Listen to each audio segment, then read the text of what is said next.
Favorably to the floor. The clerk will call the roll. Mr. Grassley. Aye. Mr. Cornyn. Aye. Mr. Lee. Aye. Mr. Cruz. Mr. Sass. Mr. Hawley. Mr. Tillis. Ms. Ernst. Mr. Crapo. Mr. Kennedy. Mrs. Blackburn. Mrs. Feinstein. Mr. Leahy. Mr. Durbin. Mr. Whitehouse. Ms. Klobuchar. Mr. Coons. Mr. Blumenthal. Ms. Hirono. Mr. Booker. Ms. Harris. Mr. Chairman. Aye. Mr. Chairman, the votes are 12 yeas and 10 not present. The reported favorably to the floor. Next, Catherine Mizell to the United States District Judge for the Middle District of Florida. Favorably to the floor. The clerk will call the roll. Mr. Grassley. Aye. Mr. Cornyn. Aye. Mr. Lee. Aye. Mr. Cruz. Aye. Mr. Sass. Aye. Mr. Hawley. Aye. Mr. Tillis. Ms. Ernst. Mr. Crapo. Mr. Kennedy. Mrs. Blackburn. Mrs. Feinstein. Mr. Leahy. Mr. Durbin. Mr. Whitehouse. Ms. Klobuchar. Mr. Coons. Mr. Blumenthal. Ms. Hirono. Mr. Booker. Ms. Harris. Mr. Chairman. Aye. Mr. Chairman, the votes are 12 yeas and 10 not present. Nomination of Thompson D. Mr. Cornyn. Aye. Mr. Lee. Aye. Mr. Cruz. Mr. Sass. Mr. Hawley. Mr. Tillis. Ms. Ernst. Mr. Crapo. Mr. Kennedy. Mrs. Blackburn. Mrs. Feinstein. Mr. Leahy. Mr. Durbin. Mr. Whitehouse. Ms. Klobuchar. Mr. Coons. Mr. Blumenthal. Ms. Hirono. Mr. Booker. Ms. Harris. Mr. Chairman. Aye. Mr. Chairman, the votes are 12 yeas and 10 not present. The nomination. Mr. Cornyn. Aye. This process, rather than judicial philosophy and qualifications. What has happened to this problem isn't a bipartisan failure. It is a unipartisan strategy. Every norm broken, every act of escalation. One party, the Democrats, has been the aggressor in every single instance. At every step along the way, our side has used our constitutional authority, and the other side has abused its authority. There is no tit for tat, there's just tat. Democrats killed Judge Bork's nomination for partisan political reasons. They killed Miguel Estrada's nomination for partisan political reasons. They slandered Justice Thomas, Justice Alito, and Justice Kavanaugh for partisan political reasons. They nuked the filibuster, again, for partisan political reasons. And now they're trying to scuttle this meeting, this hearing, this vote for partisan political reasons. When it comes to the judiciary, abuse of power is their agenda. Now, the left seems to think that the Supreme Court exists for this purpose and that it exists to impose their very worst ideas onto the public, onto those recalcitrant members of the public, those people we call citizens who refuse blindly to go along with their entitled extremism. They want the court to empower abortion activists and woke performance artists, campus and corporate elites, and social media outrage addicts to tell everyone how to live, without votes, without accountability, and without debate. Taking debatable matters and placing them beyond debate seems to be their formula. They don't want democracy, they don't want representative government, they want docility. And Judge Amy Coney Barrett is not going to give it to them. She's not going to politicize the Supreme Court. She's going to help depoliticize a court that the left has spent decades turning into an extra-constitutional Sanhedrin of philosopher kings. She's going to turn back policy decisions and political debates back to the people and their elected accountable representatives, where they properly belong, Judge Barrett understands that under our Constitution, policy is supposed to be determined by the priorities of the people, not editorial boards or Twitter trolls or safety school faculty senates. That is why the left is so furious about this nomination. For all the pious pablum you hear on MSNBC, and for all the pious pablum you'll hear on MSNBC and those other networks tonight, understand they aren't angry because this process isn't fair. They're angry because it is. Not because they think Amy Coney Barrett is going to be a partisan justice, but because they know she will not be. They're not afraid Judge Barrett will legislate from the bench, but that she will force Democrats and Republicans to legislate from legislatures, as the Constitution itself requires. Judge Barrett threatens their power, not because...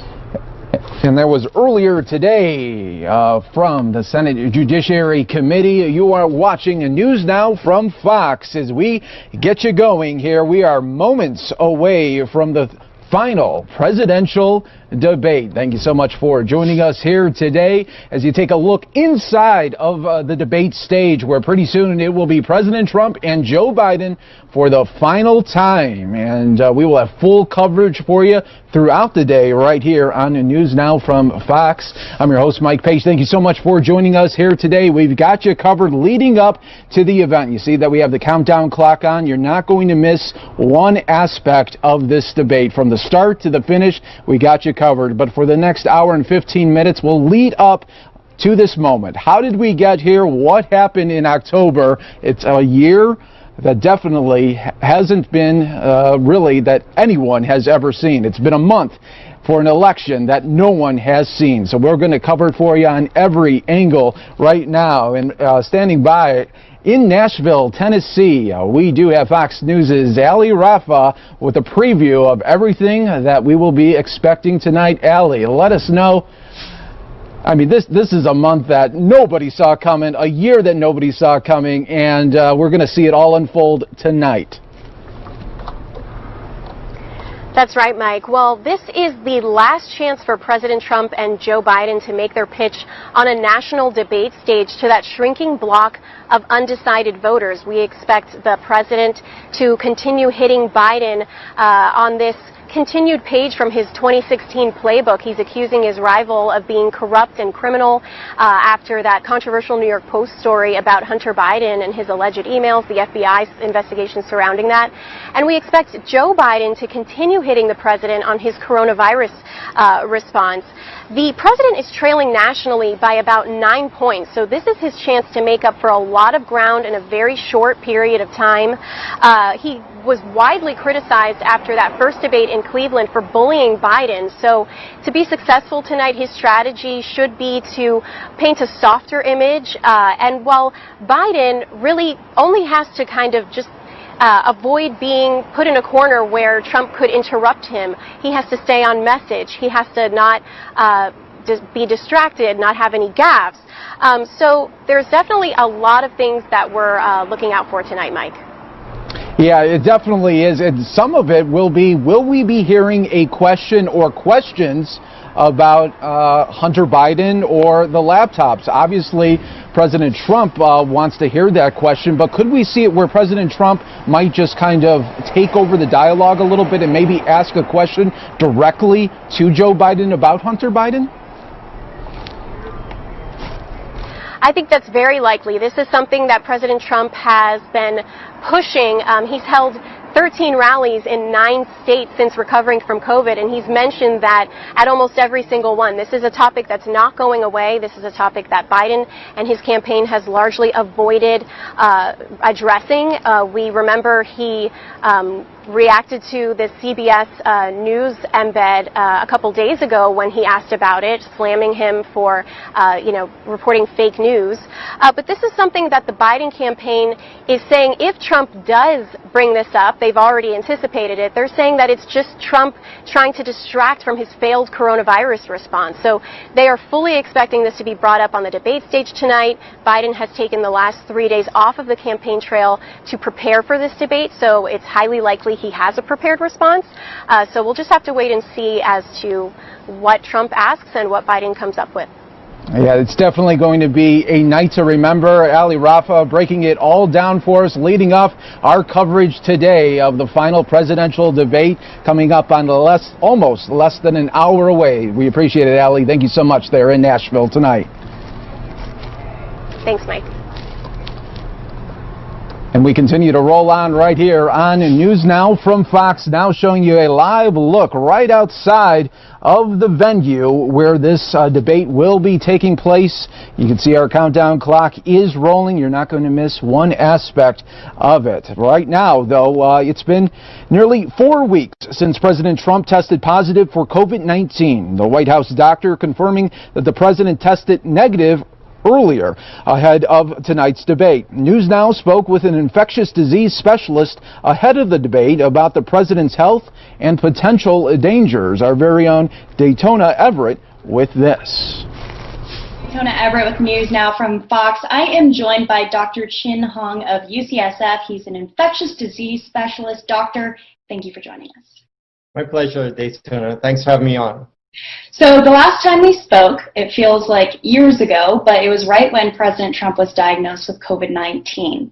What do you feel like has been the progression since then? So I think the progression is really remarkable in that, given his risk factors, that he emerged pretty much unscathed as we see it from his images on the media. Of course, behind the scenes, I think a lot of people are still wondering and worried that he may not necessarily be the robust, presenter of, how he's actually doing behind closed doors. Yeah, so, I mean, we talked a little bit about what he looked like directly after that diagnosis, and you said he didn't look good. Now, from what you're saying, he's obviously out on the campaign trail, making himself apparent to the American voters out there. Do you think that he looks healthier now? He definitely looks healthier, although there's still some differences between how he's presenting, how his playbook looks compared to before, and they include having a little bit shorter appearances when you look at the times that he spent, and maybe a little bit more halting, but I would say overall looks like a patient who is recovering from COVID, but not necessarily 100% there. We are approaching this final presidential debate. Do you think it's too soon to be holding something of that stature right now? I think it's probably okay in terms of the timeline for transmission. We can't know for sure 100%, but it's probably okay from a transmission perspective. From a patient perspective, I wouldn't necessarily advise a patient who's gone through this experience of being in the hospital, requiring oxygen, getting 3 medications, to go and do something quite as taxing as that at this moment. But I do understand that, of course, there's a timeline. These days are critical for him to sort of have his views heard and to engage with his constituency. Directly after he was released from Walter Reed Medical Center, he said a few things. He said, don't be afraid of the virus. He said he feels better than he did than 20 years ago. What is your response to all of that? Well, I take issue with both of those comments, Daytona. The first, don't be afraid of the virus. I think a lot of people were a little bit surprised and disappointed in that comment because it doesn't necessarily reflect the experience of many people who've lost loved ones, whose lives have been upended by the virus, even if you survive, because we know that only 40% of people from several studies feel back to their normal after 3 weeks of being ill. In terms of, other more vulnerable populations, they of course wouldn't have as easy access to hospitalization or even the medications that he's received, and that goes for your average American. So that's the first comment. The second comment about being the best that he's felt in more than 20 years, I think that is actually very, very surprising, even for the person who's doesn't have to go to hospital with COVID. And I'm wondering if at that time and that feeling, if it reflected the fact that he was on steroids, because we do know that people on steroids actually feel on top of the world, even though there's some, underlying illness or not feeling well in reality. So I'm wondering if he would actually make that comment right now in reality, and if I were speaking to him as a physician, if he would actually tell me that to my face now that he's off of steroids. Right. Is there a continued treatment for a COVID patient such as President Trump? No, I think it's just watchful waiting. But as we learn more about the long-term effects of COVID, I'm worried that, he wouldn't be quite himself, for a long period of time, in the order of weeks.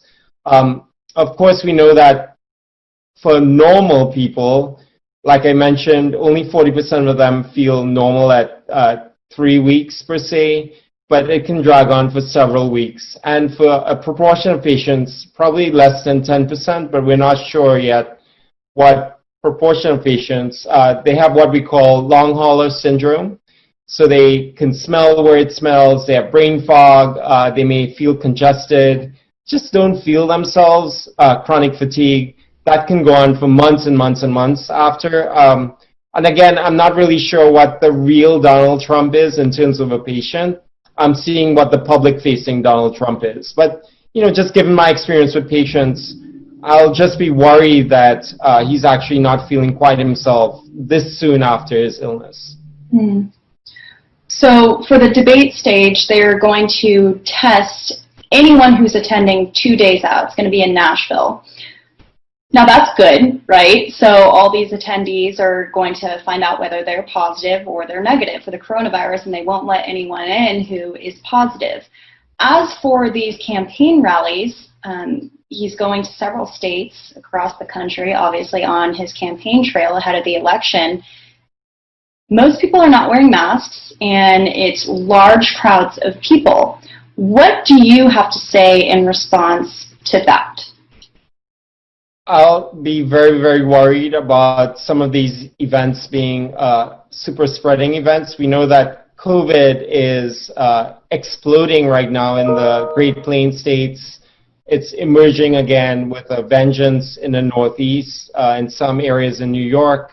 And of course, it's exploding in Europe, which is oftentimes the predictor of what's going to hit the East Coast. So I worry about the time of year as well and these large groups of people getting together. In terms of the testing, even if they were all tested, the testing is great for telling us who's infected, but it's not great at telling us who's not infected. And that sounds like a play on words, but it just speaks to the fact that it probably picks up the tip of the iceberg of people who are beyond a certain point, but there's still potential transmission of those who even test negative at that point. It depends on what their time of exposure was and when the test will turn positive, even though somebody might actually have replicating virus. And in a rally sort of situation, there's a lot of emotion.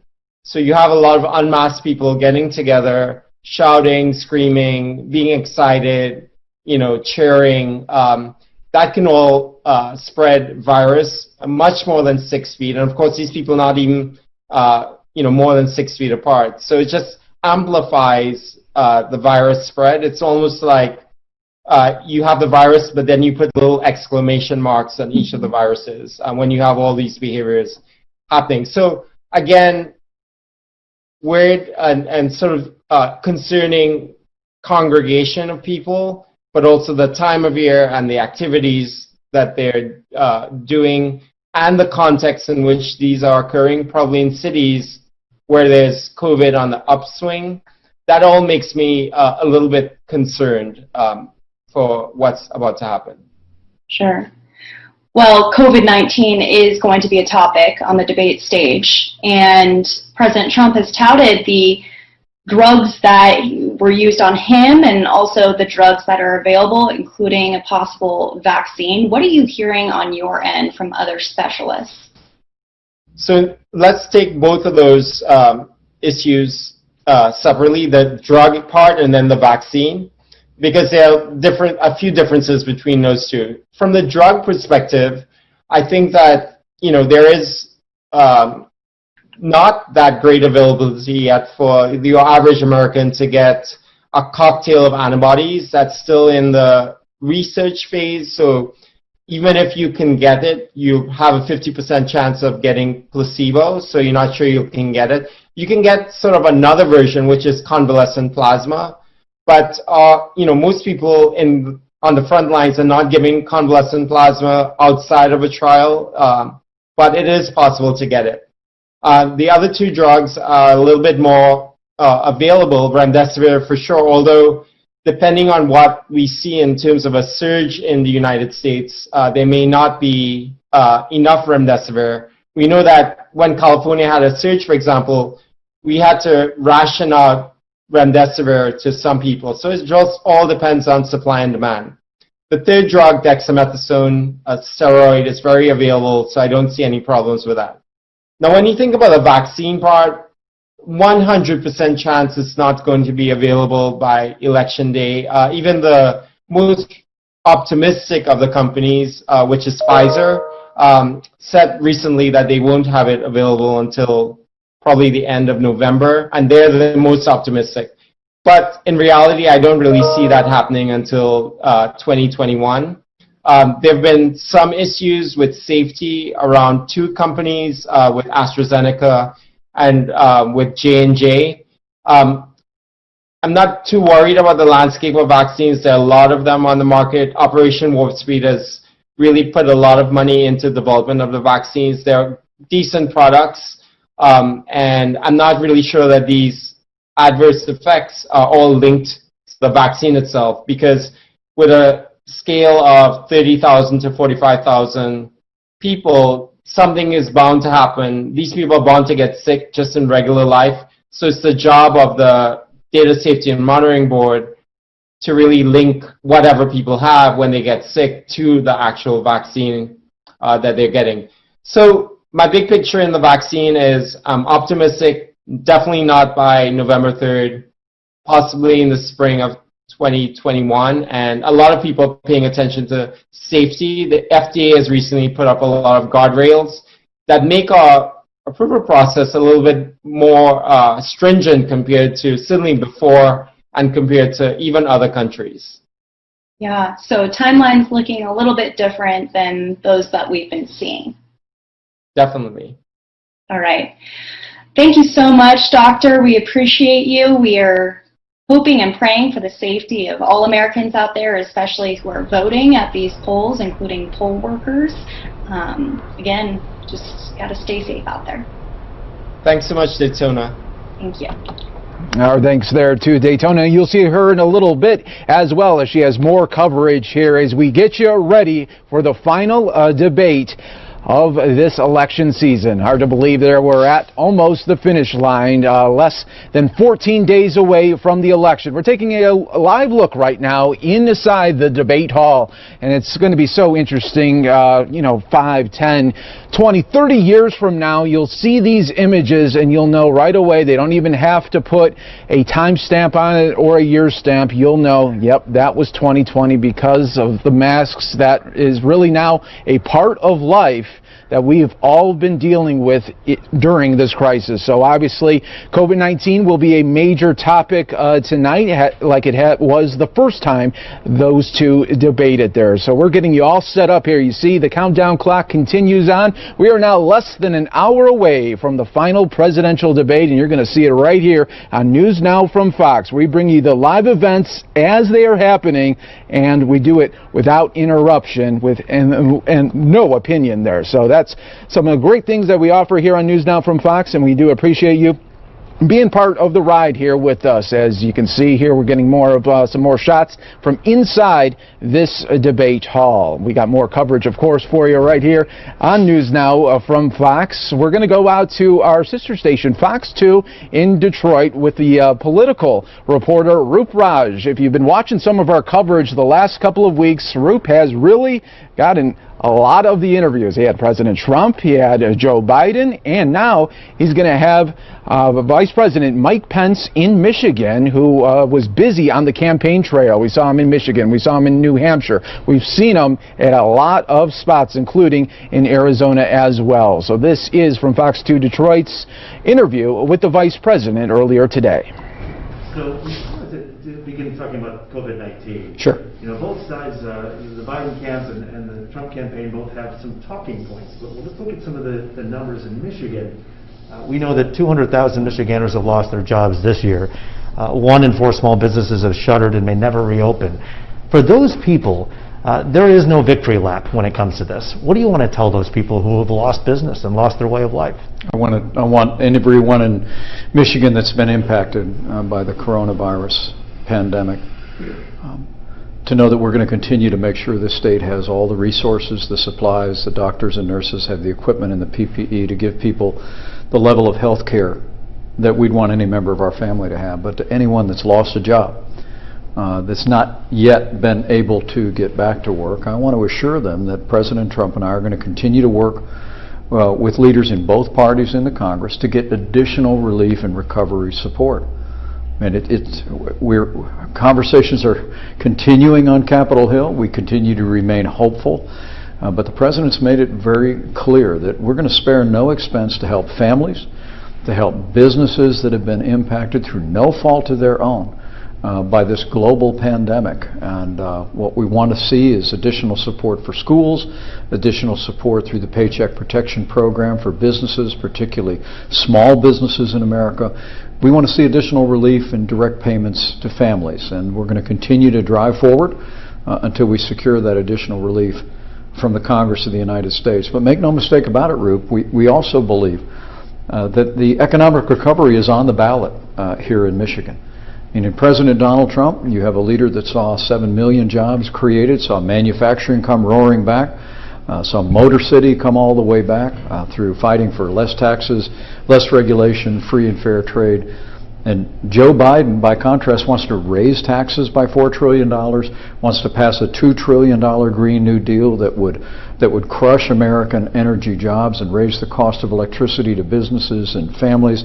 And Joe Biden would return us to the policies of economic surrender on trade that saw us losing jobs south of the border, losing jobs overseas. So I want the people who have been impacted personally through this to know that we're going to stay with them, with all our health care providers every step of the way. But to those who are continuing to struggle in this economy, I want them to know help is on the way, but make sure that they understand the choice in this election, we believe, is between a Trump recovery and a Biden depression. We believe Joe Biden's economic policies would take this challenging economic time we're living in the middle of a global pandemic and make it worse. You know, you take a look at some of the numbers, though. As of September, manufacturing employment in the United States down 164,000 from the inauguration. It's not all a rosy-colored picture when it comes to what's happened in the last few years. Well, the last administration lost 200,000 manufacturing jobs, and they said those jobs were never coming back. But President Trump, by cutting taxes, rolling back regulation, and fighting for free and fair trade, deals like the USMCA that replaced NAFTA after 25 years that we saw factories literally shuttered, jobs going south of the border from Michigan. We saw 500,000 manufacturing jobs created in our first 3 years. Now, in the midst of a global pandemic, manufacturing's been impacted just like other jobs have been. But we believe that by continuing on the policies of less taxes, less red tape, fighting for American jobs when it comes to American trade, that we're going to bring those manufacturing jobs back. We believe 2021 is going to be the greatest year in the history of the American economy. Mr. Vice President, I talked to a local pastor here in town who said, you know, President Trump talks about making America great again. He said, with America's past in regards to race, many black Americans are concerned that this country's ability to deal with racism has never been great. How do you tell a reverend and the people who are on the fence, perhaps, who are Black Americans looking at this campaign, that they're being heard? I would say to every Black American in Michigan and everywhere in this country to look at the record that President Trump has forged for the African American community. Before this global pandemic struck root, we had the lowest unemployment ever recorded for African Americans. President Trump signed the highest funding ever for historically Black colleges and universities and made that funding permanent. With Senator Tim Scott, we passed legislation that created more than 8,000 opportunity zones in our major cities to attract resources and investment that are creating jobs in our inner cities for many of our African American friends and other minorities and families that live in our major urban areas. This president passed criminal justice reform on a bipartisan basis, recognizing some of the disparities that exist within our system over the years. And President Trump has fought to give every parent, regardless of their income or area code, the right to choose where their children go to school. You contrast that with a record of Joe Biden and Kamala Harris. I think you can see that President Trump, just like he said on the night that he won election in 2016 when Michigan voted for him, that we are committed to improving prosperity and opportunity for every American of every race and creed and color. Now, we're going to stand with the men and women in law enforcement. We're going to stand for law and order for every American of every state and every city in this country. But under President Trump's leadership, we really do believe that we can support law enforcement and continue to build on a record of real results for African Americans, and we'll do that with 4 more years in the White House. I had the chance to ask the president this at the White House just about 4 weeks ago, and I want to ask you the same question. We hear a lot about law and order and about those who are causing chaos on the streets, but there are thousands of others who are peaceful in their protests each and every day. In Detroit, you'll know that there wasn't an issue. No one was burning down buildings or breaking glass, but they were protesting. What's your message to those men and women who want to be heard? President Trump and I will always support the right of every American to peaceful protest. But rioting and looting is not peaceful protest. Burning buildings is not free speech. The chief of police in Detroit and law enforcement in Detroit has really had a commendable record. Create a situation where people can express themselves, where they can let their voice be heard. And we'll always defend that right. But we are going to continue to insist that we have law and order in every city, in every state, for every American of every race and creed and color. And that includes those who would threaten the governor as well. I know that's been a big story, of course, across the country. Law and order on that side as well to make sure that people don't try those types of attacks. Well, we're proud of the Justice Department's efforts in apprehending the anarchists that were threatening the governor of Michigan and the governor of Virginia, and we'll continue to lead into those law enforcement efforts. There'll be no tolerance for anyone that plans or perpetrates violence against any individual from any walk of life. We're going to have law and order in every state in this country, and with 4 more years of President Donald Trump, we're going to make Michigan and America safer and more prosperous than ever before. Thank you, Mr. Vice President. Appreciate your time again. And that is a special thanks there, Fox 2 Detroit, for getting that access to the Vice President Mike Pence there today in Michigan. That's one of the great things here about News Now, is we could rely on a lot of our resources from across the country of our Fox stations, as they're able to give us this content ahead of tonight's big debate. The final one, we're taking a live look right now. You see the countdown clock does continue as this is going to be your spot to watch the final presidential debate. You can see there are people now in the audience there, of course, socially distancing as well as wearing their masks. But we're going to keep the coverage going right here on News Now from Fox. We're hearing from both sides this evening ahead of tonight's big and pivotal debate. News Now spoke with the campaign manager of the Biden campaign to learn more about their strategy going into today and for the next 12 days. Take a look. You're tuned into News Now from Fox. My name is Rain Augustine, and right now I'm joined with Julia Rodriguez. She's the campaign manager for the Biden campaign. Julia, thank you so much for speaking with me. Good morning, Rain. Now, the final presidential debate just ahead of the election is tonight. Julia, what can voters expect? Well, Joe Biden's really going to be speaking directly to the American people and really focused on, what his plans are to contain COVID-19, to rebuild our economy and do so in a way that's really building back better than it was before.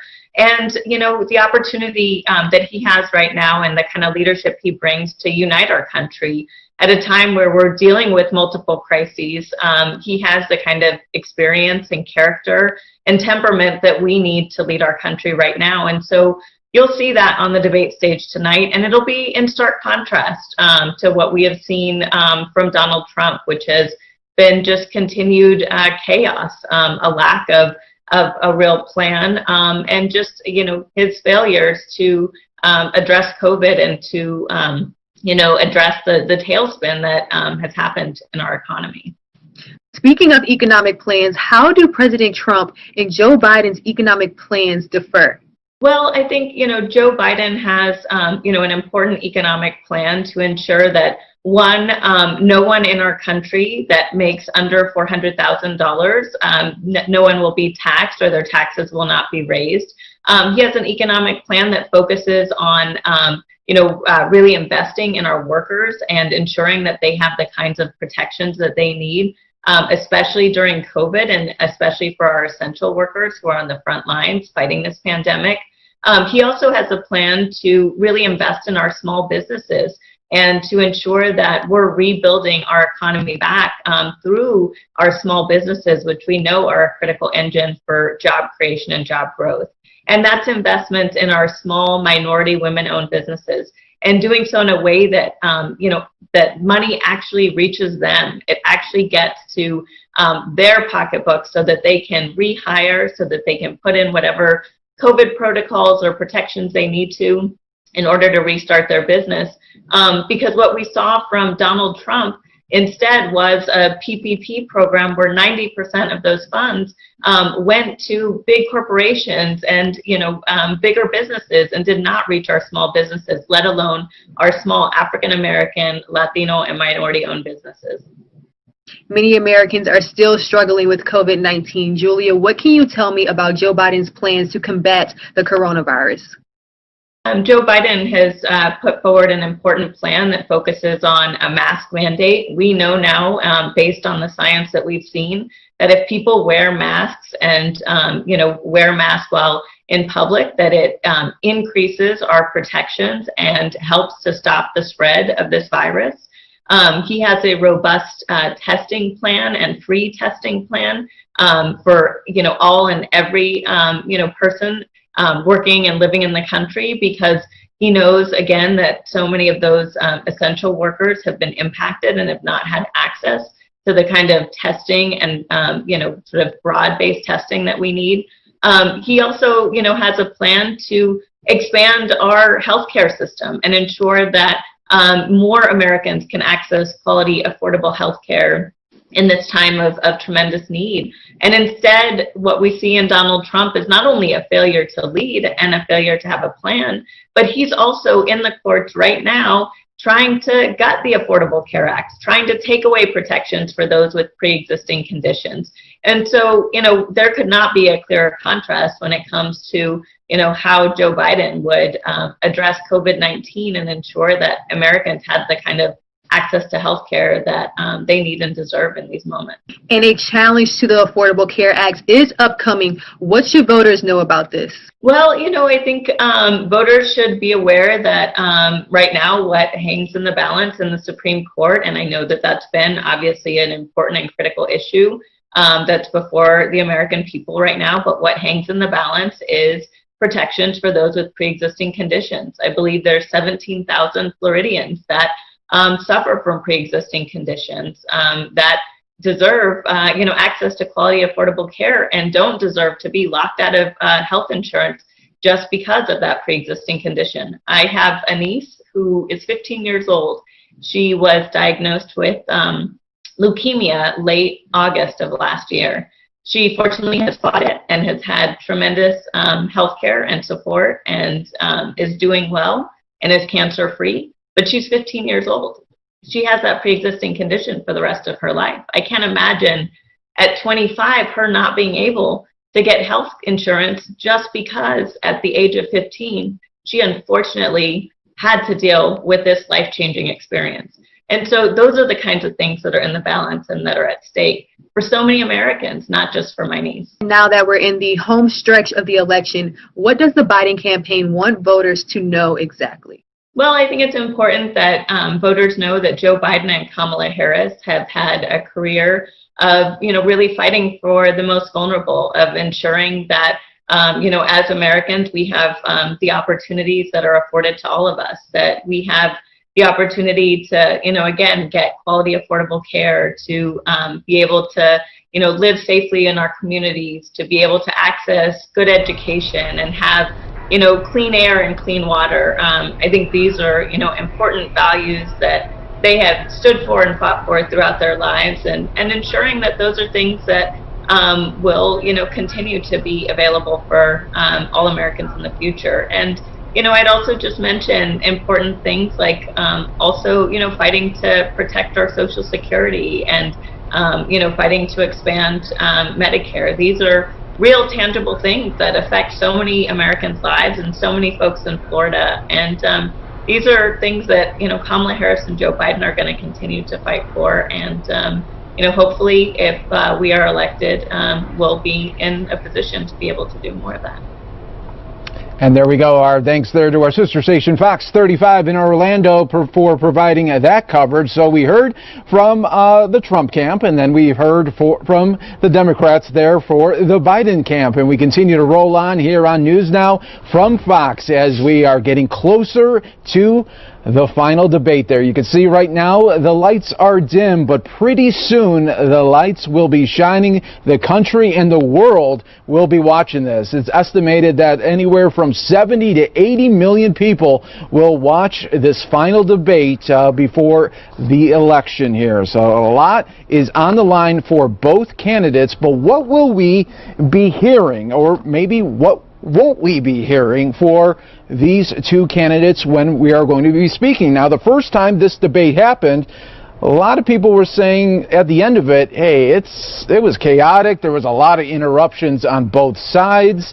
Some of them, people just walked away feeling tense and just uneasy about everything that they witnessed with this first presidential debate. So things are going to be changing. Debate styles have a major topic heading into tonight, obviously, after some described the first debate as being quite chaotic. We heard from a debate coach and expert from Emory University about the tone each candidate needs to hit for tonight to be considered a success. And here it is right now on News Now from Fox. I have Dr. Ed Lee here. He's a debate expert from Emory University. Doctor, thanks for joining us again. Thank you for having me. Okay, so we've got another debate coming up here. How is this one going to be different than the first one that was a couple weeks ago now? I think that technology will radically change this debate. The fact that they will be muted for the first 2 minutes of the opponent's presentation will mean that the series of interruptions that we were visited upon by both of the candidates during the first debate just will not happen. It can't happen.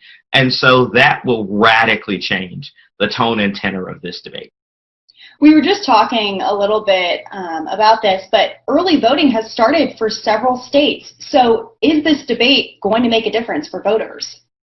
I think that one of the arguments that President Trump made early in this election cycle were that these debates were showing up too late, and that he and his campaign had an understanding that early voting would be significant, and the ability of these debates to play a role in informing the electorate would dwindle as we go on. And I think that he is absolutely correct. I think that people have made their minds up, and this particular debate comes at a time where people will not be informed in a way that changes where they are. I don't think it will have a significant impact on the question of who people will vote for. But do you think people are still going to be watching? I hope they will watch, and I think that they will watch, that Donald Trump is a magnet for viewership. That say what you want about him, that he is a master entertainer and has the capacity to draw people, whether you are on the political left or the political right, to pay attention to who he is. And that people will show up just to see whether or not that performance will be the same that they saw a few weeks ago. And this is potentially the last time that we may see him in this particular environment. And so I think that all of those are reasons why I think the viewership will be higher than we would anticipate, considering the lack of an impact that I think that it will have on the electorate. So let's dive a little deeper into that. Let's talk about the logistics of this debate. Do you think it's going to look similar to that first debate, or do you think things are going to switch up a little bit? The VP debate was a little more tame. They actually got to dive into some topics, and then now we've had the confirmation hearings, which were also more tame. Do you think that this debate is going to actually be talking in depth about topics and what their stances are? I wish I could answer your question with an affirmative yes or no, and I just don't know. That the wild card here is the personality of our president. That I don't know if he's going to be subdued in his presentation based upon the muting of his microphone, and I don't know if he's going to overcorrect and not be as aggressive. That if I'm his campaign, you got to walk a line, because if he overcorrects too much, then he looks bored, he looks lethargic, and that he's not engaged. But if he doesn't correct enough, then people are going to be talking about that first debate and playing video clips of that, and you don't want to have it happen. So he's in a difficult spot. I hope that we are in a place where we're having conversations about the policy, the issues that each of the candidates say that they want to discuss. One of the interesting things that's happened with this debate is the change of the topics. That historically, foreign policy has been featured in the third of these presidential debates, and it doesn't look like it's going to play a significant role here. I get a sense that the Trump campaign was very much interested in foreign policy being there, because that's where he is sort of touting out his bona fides as being someone who will defend the country, protect the country, and have a conversation about national security. I expect that that will get inserted in the conversation regardless of the questions that get asked. Interesting. So the person who's going to be asking those questions is NBC political correspondent Kristen Welker. And we've already seen President Trump throwing some attacks at her and her political stance, saying she's a Democrat and that this is going to lean Democrat. The questions are, what do you think about that? I think that it's part of the game of playing the refs in any sport that we have, and debate is a sport. Competitive, different people showing up, try to win. What you want to do is to try to get the referee to adjust the way in which they see, think, and speak to the competition that is at play, and that's part of what this is about. That ultimately, can he get her to adjust the types of questions that she's asked in order to correct for the perceived notion of bias based upon her perceived political affiliation and affiliation with NBC. And so I think that it's much more to do with that than anything else, but we see this all over the place in competitions. Sure. And, you know, we've talked about their preparation and what that looks like, just preparing for presidential debates. Do you think that he's even preparing at all? He told some of those pool reporters that their questions that they throw at him when he gets off of Air Force One is more difficult than any debate preparation. So do you think he is even kind of diving into that at all? I think that here are particular topics that he is thinking about and how he's going to frame his answer to them, that even in the town hall, that there were some changes in the way in which he talked about some particular issues, whether we're talking about QAnon or whether we're talking about the Proud Boys. I think that it's those sets of issues that he will be thinking, how do I communicate the message that I want around those sets of cultural issues and shift the conversation to a place that not only is he more comfortable, but a place that he needs to be, which is really on the question of a strong economy, how he was very much there in building building what he has identified as the best economy that we have seen, but also speaking to the ways in which he is in a better place in order to address the coronavirus going forward, just based upon his own personal experiences. And so I think that it's a messaging set of preparation that he's having and not a deep dive in policy. Sure. All right, let's talk about the big story this week, the Hunter Biden emails. Do you see that being a question during the debate, and how do you see Joe Biden reacting to that, if so? I would be surprised if it is a question that comes from the moderator. I think that it will definitely become a part of the debate that we have.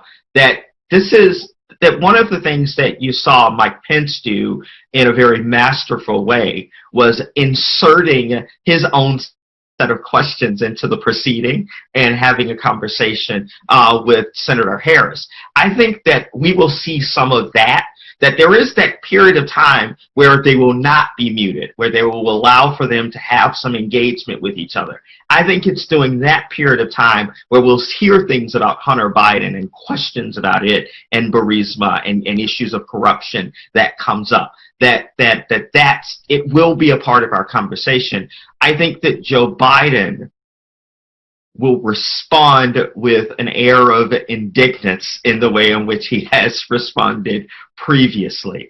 That seems to be his strategy of not trying to give any sense of legitimacy to it, but to take on the role of an aggrieved parent. I don't know how successful that is, but I think that that's the strategy that they're taking. Yeah, we saw even in the VP debate, both candidates dodging questions. That could be a similar sentiment this time around with Joe Biden when it comes to that, along with court packing, those tough questions that he's asked.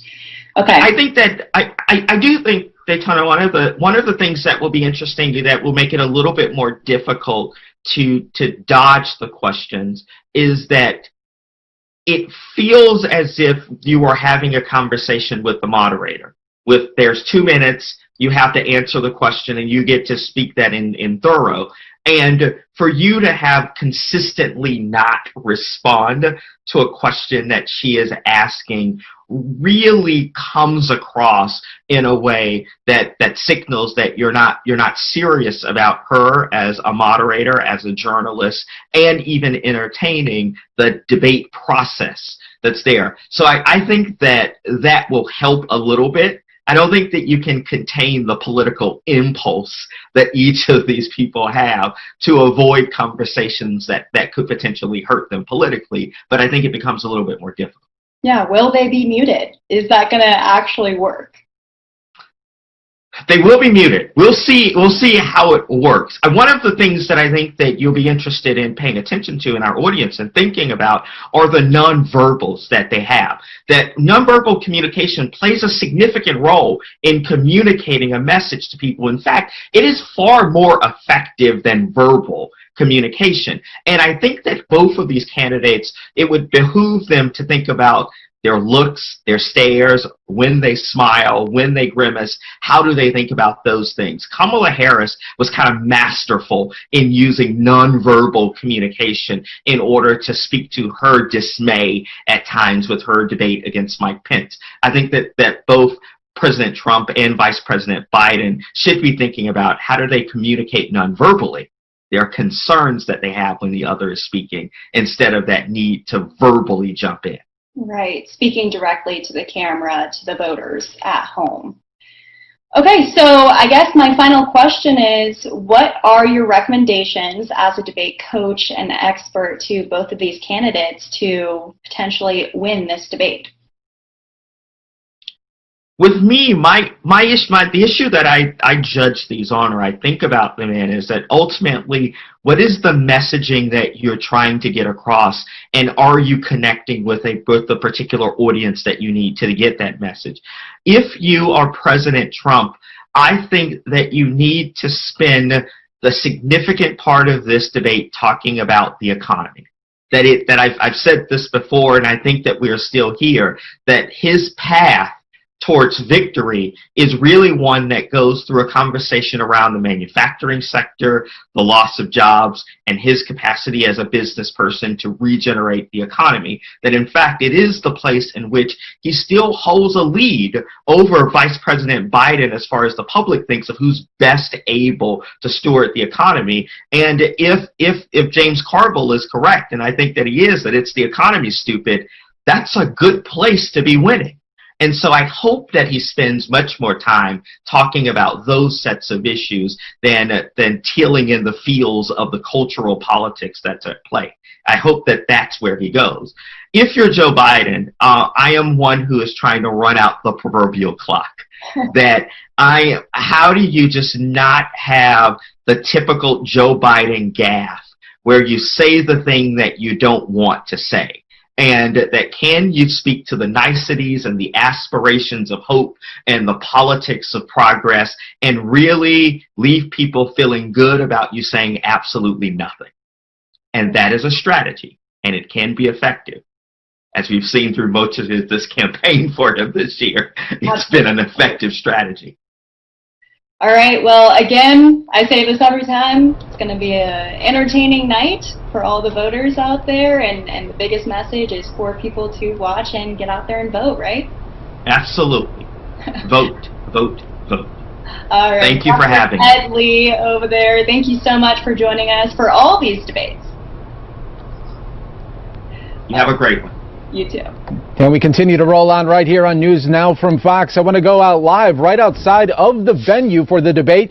This is President Trump's motorcade. He is now arriving to the venue in Nashville, Tennessee. You can see this all happening live right here on News Now from Fox. Here's the presidential limousine as he is about to pull up and enter for the final debate. You're watching this all unfold live from our many, many feeds that we have coming in to our news station and out to the world to you. So take a look out there, the presidential limousine now rolling into that parking garage. And just moments ago, we should show you Joe Biden arrived moments ago. So this was Joe Biden coming in for the debate as well, obviously.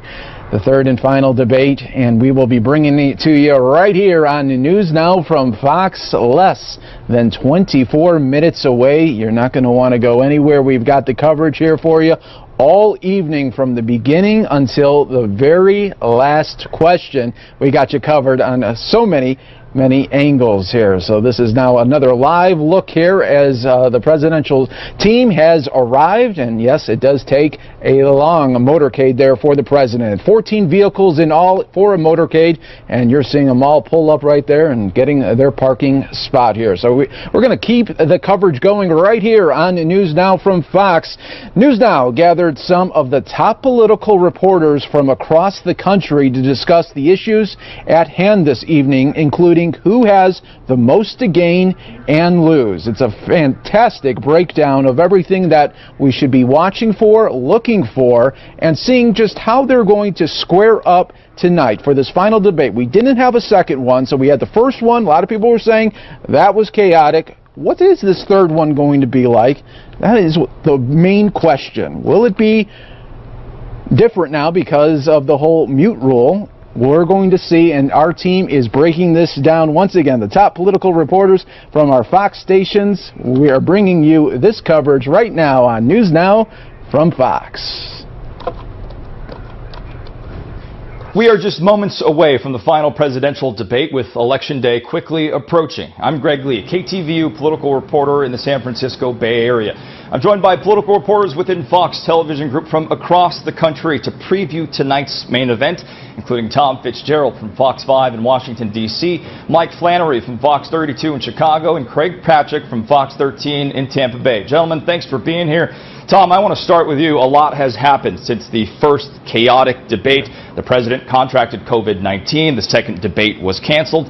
Now, less than 2 weeks from Election Day, this last debate, the commission has announced that mics will be muted during opening statements. I just wanted to get your thoughts on that move. Well, on the microphones, it probably is not going to stop the president from interrupting. You know, the big question when the Commission on Presidential Debates made this announcement late Monday night was that we were not sure what the reaction from the president was going to be. Now, as we know, the president did not participate in the second debate, largely because of the fact that he did not like a late change to the format. And that, of course, was going to be a virtual debate, so the Trump campaign pulled out of that. They are staying in this debate. But one thing we know about Donald Trump, ever before he even got into politics, is that when he wants to say something, he says it. So whether this interruption is going to be off mic or on mic, you know, the Commission on Presidential Debates might have their finger on the mute button, but they're not going to be able to have their finger on President Trump. So expect these interruptions, these disagreements, these things that the president says to get Joe Biden off his heels to continue, although we might not just hear it clearly over the microphones, but you can expect that strategy that the president wanted to show in that first debate is going to continue in this second debate, whether or not they try to mute his microphone. Yeah, I think we'll still see some fireworks for sure. Craig, I want to go to you as always. All eyes are on Florida. Early voting began in your state this week and all over. What do both of these men need to do to speak to undecided voters in a crucial state like yours? Well, there aren't many undecided voters. The polling we've seen shows the maximum number of late deciders to be around 5-6%. It's really 3% or less in the state of Florida. Now, that said, Florida was decided by 1.2% in 2016 and less than 1% in prior elections and certainly in key state races 2 years ago. So even though it may be around 3% who are still not yet persuaded, that can be significant. Now, the president has a challenge here. Does he focus on revving up the base? Because this is a clash between two passions, those who passionately support the president and those passionately opposed to him. Or does he make efforts to reach out to voters in the middle, as few of them as there may be, to hope for a very close election and pull an upset by winning them over late, just as he did 4 years ago? In terms of the issues to connect with Florida voters, and I would say in other swing states as well, the president should not focus on debating the moderator, certainly not Leslie Stahl, not 60 minutes. He should focus on the 90 minutes that he has, certainly not going after Dr. Fauci, and instead focusing on issues relating to response to the pandemic, what he has done, what more he would do, the economy, focusing on differences in tax policy in particular, and certainly specific plans for health care, something that was absent in the last town hall, because polling in Florida shows those are the three issues clearly that's driving voting behavior far more than anything else. 70% of Florida voters, based on the numbers I've seen, say they're casting their vote based on one of those three things. We're talking about three things. They're really one and the same this year because the economy, response to the pandemic, and healthcare, they're all entwined. Yeah, that's a perfect segue to you, Mike. Already some drama around the topics that have been announced by the moderator, Kristen Welker from NBC. The Trump campaign wanted foreign policy to be included. What do you glean from that, and what do you expect to hear from both men in regards to what is center of many Americans' minds, which is the coronavirus? Well, that phrase, foreign policy, is not on the list of topics, but national security is, and that clearly involves foreign policy. I think we're going to get there. I do think that, I'd add my voice to what's already been said by my perspicacious predecessors here in terms of talking. I think the president has to be careful about the way he addresses some of the red-hot topics, not least is the Hunter Biden issue. I do think that, going after his, the president, of course, has talked about how he was kicked out of the military for drug abuse, etc. I do think that has some implicit danger for him. I've seen Karl Rove on Fox News Channel warning the president about that. I think he has to focus on those issues that voters are really caring about, and the Affordable Care Act. We're going to hear from Vice President Biden that just a few days after November 3rd, after the election and the votes, maybe while the votes are still being counted, the Supreme Court's going to take that up. The president has promised that he's going to have a cheaper, better health care system, well, let's put some meat on those bones. Let's spend some time talking about energy policy, which is so important in that the other state, Florida, yeah, really critical. But Pennsylvania, by all accounts, is the tipping point state. The president, when he was up in Erie the other night, was talking about fracking, about energy policy. It's a huge source of jobs and money in Pennsylvania. Let's talk about that and talk about taxes. We've seen African American men, to the degree that some of them are indicating that they're open to voting for the president. They talk about tax policy. 50 Cent said he didn't want to become 20 Cent. That's much more fertile ground, I think, than perhaps Hunter Biden and his crack cocaine addiction. Yeah, Tom, I want to go back to you. We've heard some now about what the president's strategy should be, but now looking at the Biden campaign, many have encouraged him to hit the president a little bit harder about his family, which he has declined to do, at least in the previous debate. We've heard this idea of do no harm because he and Kamala Harris are leading in the polls consistently. What is the strategy for the Biden campaign? Well, I mean, I'll jump in on that. Look, Joe Biden has to replicate what he did in the first debate, not get pulled into a tit-for-tat with Donald Trump, maybe ease up on some of the language of calling him a clown or telling him to shut up, and really try to replicate that first debate, because Biden, by all accounts, came out on the positive end on this.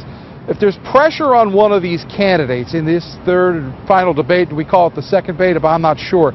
It's on President Trump. Look, he's behind in the polls. He's trailing in the key battleground states. So if the president does get into, as Mike and Craig just said, a litany about Hunter Biden, he might just be missing his last opportunity to make closing arguments with the American people on his closing arguments. Look, you take all the polls you want to look at on the economy, on foreign policy, on national security, on COVID-19, whatever you want to look at. One main theme boils down out of all of the polls, and that is, by and large, the American people care more about their families than they do about Donald Trump's families or Joe Biden's families. Joe Biden has not been talking about the Trump family. President Trump has been talking a lot about Joe Biden's son. So they have to go into this looking at this as final arguments. This is going to be the last time a lot of people ever hear from another one of these candidates before November 3rd. So the president does have some things he can go at Joe Biden on the issues. Where does Joe Biden stand on packing the court? Well, Joe Biden has said a couple of things about that. At one point, he was saying that people are going to find out what his position is after the election. Then later on, he said that he wasn't crazy about it in his town hall last week. Now he says he'll let people know later on. So, the president has a clear line to press Joe Biden on that critical issue, given how Amy Coney Barrett was able to form in that Senate Judiciary confirmation hearing, which was remarkably different from the one we saw for Brett Kavanaugh. There are a couple other things. We mentioned energy here. Where does Joe Biden stand on fracking? It is a big issue because it's critical for a lot of people in states like Pennsylvania, which has seen its steel industry struggle over the last couple of years. The coal industry in Pennsylvania is very strong. It's a key battleground state. Quinnipiac is out with a poll this week showing that Joe Biden is up by 7 points. He is a native son. He was born in the Keystone State. So things like that, if the president can press that issue, he will have some room to move tonight. But if the story comes out on Friday morning, again, like we saw in the first debate, that everybody was reporting about the interruptions and everybody was reporting about the argument and everybody was talking about the back and forth between the president and the moderator, well, that's going to be a wasted opportunity for the Republican ticket here, because they really need to look at this as their last shot at getting into those living rooms, changing some minds, and making the main case that they've been talking about increasingly over the last couple of days if you talk to the campaign itself. Who is best positioned to rebuild this economy post-pandemic? Joe Biden or Donald Trump. You see it in Joe Biden's commercials right now, talking about some of the things that he worked on for President Obama in the midst of the aftermath of the Great Recession. The president has been making the argument that he built that big economy post-Obama. So if the president is able to push that argument tonight, make some of those points, he'll have pushed himself in a good direction. But if it boils back down into the arguing, the interruption, the back and forth with the moderator, they're not going to be able to move the ball, and they really need to move the ball. Clock is running down, and they're behind on the scoreboard, my friends. Yeah, that's a good point. Craig, in lieu of a debate, we've touched on it, but we had dueling town halls, and we saw Joe Biden win the ratings war the president talks about. But did it benefit anyone or just hurt those undecided voters that had to make a decision who they were going to watch? Well, it did make it easy for undecided voters, again, as few as there may be, having to flip back and forth or recording one, then watching it later. In terms of who it helped in the end, I would say that it helped Joe Biden in the end because the one with President Trump was contentious. Again, it didn't focus on the driving issues. With this, you have a status quo, though. There was nothing in either town hall last week that I think would be a significant stumble for one candidate or the other, a gaffe-changing moment. It didn't shake up the race.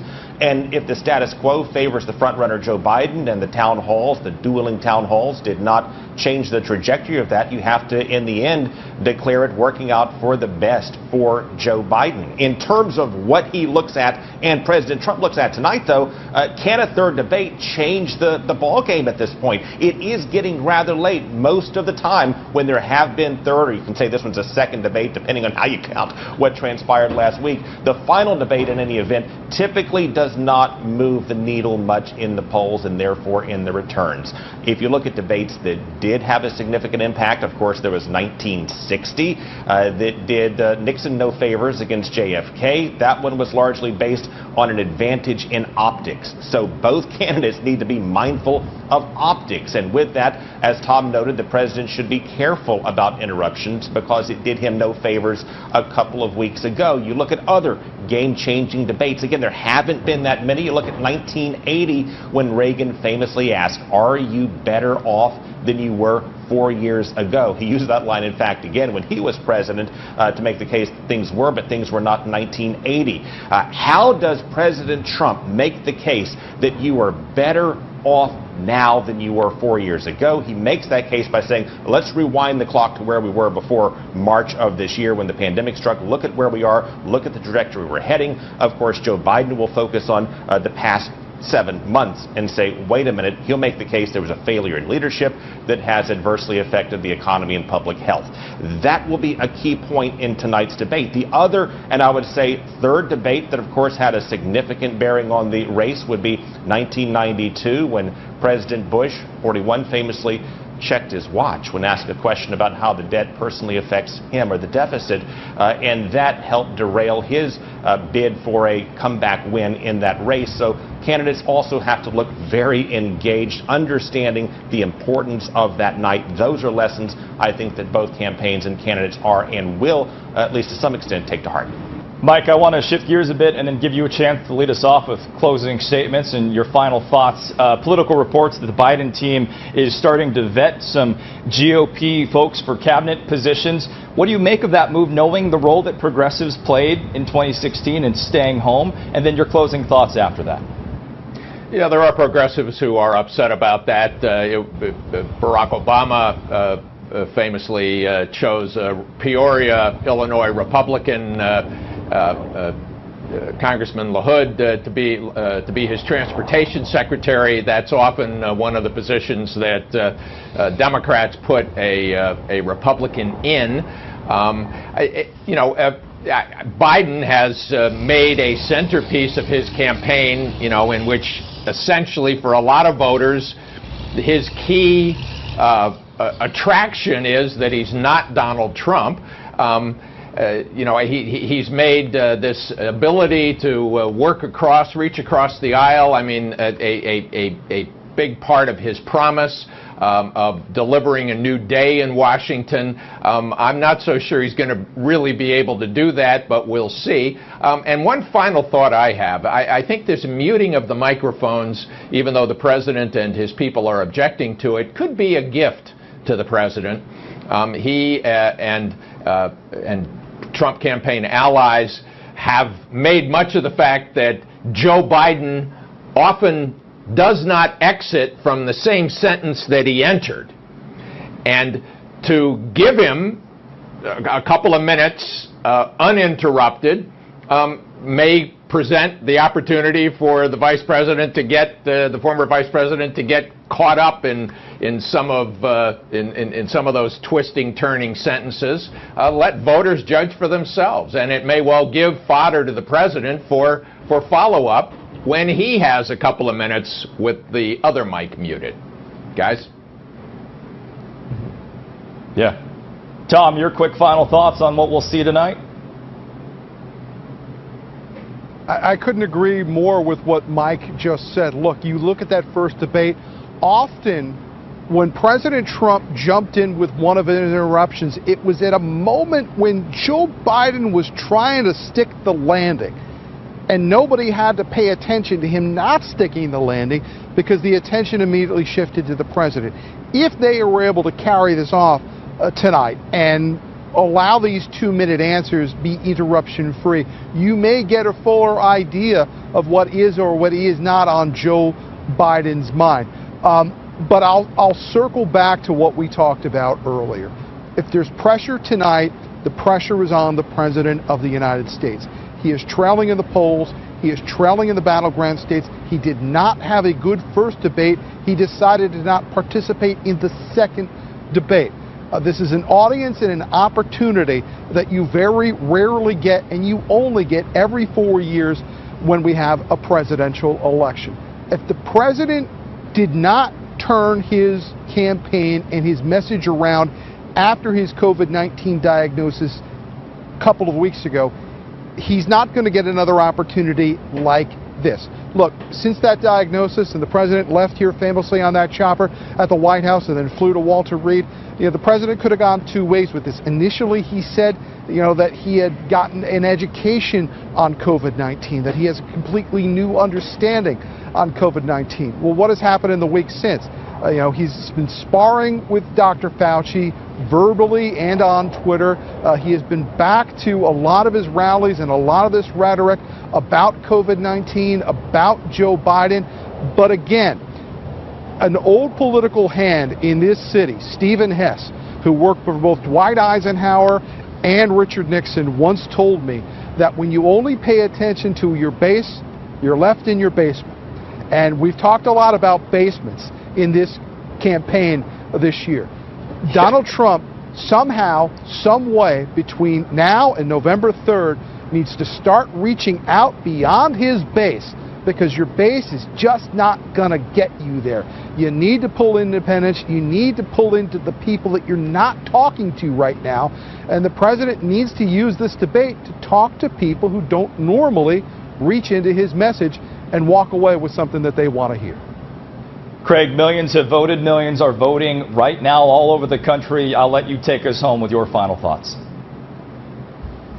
Yeah, look, Tom and Mike are exactly right. The Trump campaign made a significant strategic error weeks ago in lowering expectations for Joe Biden in debates, making the claim that he's mentally diminished, not up for the rigors, that he would surely wilt when put on the national stage under that sort of situation for 90 minutes. And then in the first debate, after making the claim that Joe Biden wouldn't hold up, didn't give him a chance to answer questions and perhaps commit the sort of gaffes they were hoping for with the constant interruptions. With that prediction, President Trump will tone it down tonight, but only somewhat. Also, as Mike Huckabee said, it would be a mistake for the president to focus on the controversies and questions surrounding Hunter Biden for a lot of reasons, the biggest of which is that it's very complicated and convoluted and difficult for voters to follow at a time when they are clearly focused on other issues. And again, those other issues are the pandemic, the economy, and health care. They're all effectively one and the same depending on how you look at it. And that said, there are a lot of topics in this debate that don't fall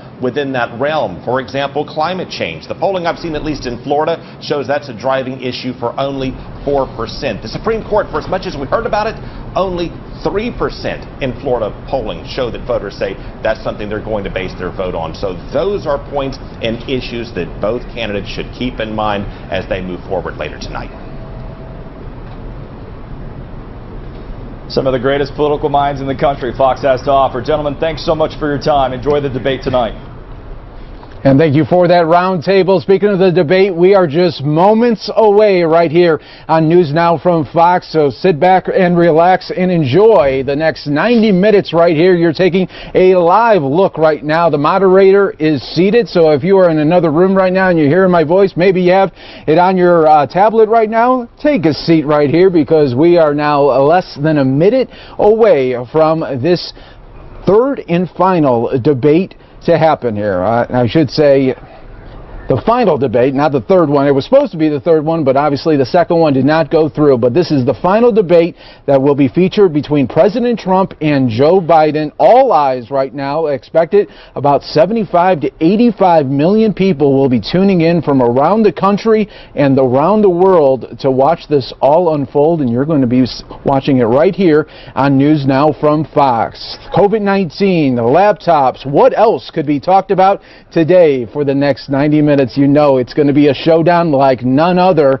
And now with the new rules here, you know something is about to happen that we've never seen in the history of presidential elections right here. So sit back, relax, and enjoy, everybody, right here on News Now from Fox, as we are moments away from the big third final debate between President Trump and Joe Biden.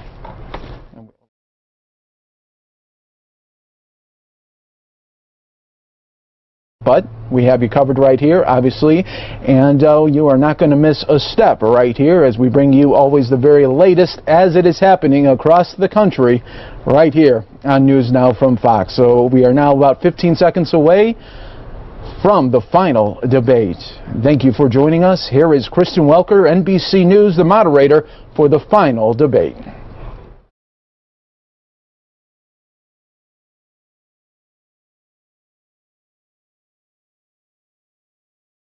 Good evening from Belmont University in Nashville, Tennessee. I'm Kristen Welker of NBC News, and I welcome you to the final 2020 presidential debate between President Donald J. Trump and former Vice President Joe Biden. Tonight's debate is sponsored by the Commission on Presidential Debates. It is conducted under health and safety protocols designed by the Commission's health security advisor. The audience here in the hall has promised to remain silent. No cheers, boos, or other interruptions, except right now as we welcome to the stage former Vice President Joe Biden and President Donald J. Trump.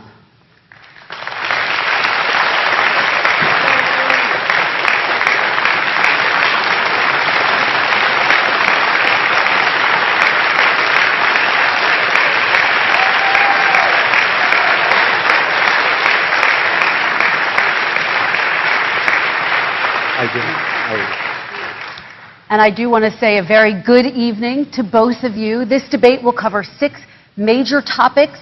At the beginning of each section, each candidate will have 2 minutes uninterrupted to answer my first question. The debate commission will then turn on their microphone only when it is their turn to answer, and the commission will turn it off exactly when the 2 minutes have expired.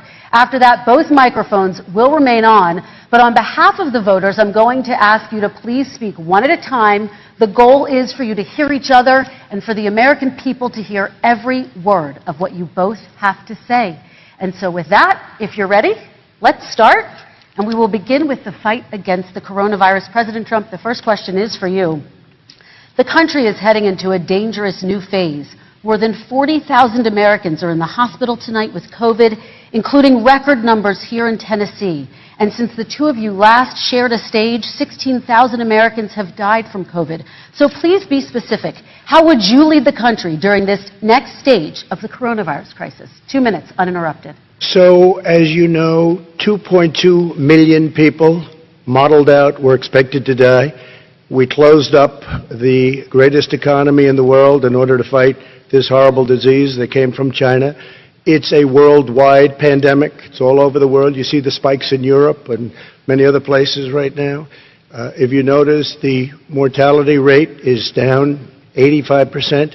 The excess mortality rate is way down and much lower than almost any other country.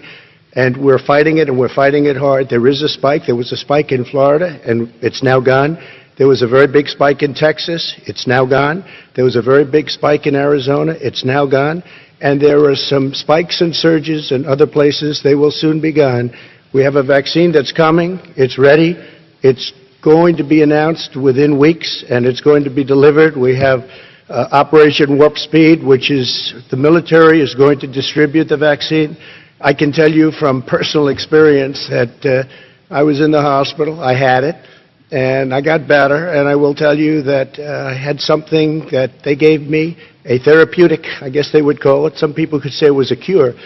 But I was in for a short period of time, and I got better very fast, or I wouldn't be here tonight. And now they say I'm immune. Whether it's 4 months or a lifetime, nobody's been able to say that, but I'm immune. More and more people are getting better. We have a problem that's a worldwide problem. This is a worldwide problem. But I've been congratulated by the heads of many countries on what we've been able to do. If you take a look at what we've done in terms of goggles and masks and gowns and everything else, and in particular ventilators. We're now making ventilators all over the world, thousands and thousands a month, distributing them all over the world. It will go away, and as I say, we're rounding the turn, we're rounding the corner. It's going away. Okay, former Vice President Biden, to you, how would you lead the country out of this crisis? You have 2 minutes uninterrupted. 220,000 Americans dead. You hear nothing else I say tonight. Hear this. Anyone who's responsible for not taking control, in fact, not saying I take no responsibility initially, anyone who's responsible for that many deaths should not remain as President of the United States of America. We're in a situation where there are 1,000 deaths a day now, 1,000 deaths a day, and there are over 70,000 new cases per day. Compared to what's going on in Europe, as the New England Medical Journal said, they're starting from a very low rate. We're starting from a very high rate. The expectation is we'll have another 200,000 Americans dead between now and the end of the year. If we just wore these masks, the President's own advisors have told him, we could save 100,000 lives. And we're in a circumstance where the President thus far and still has no plan, no comprehensive plan.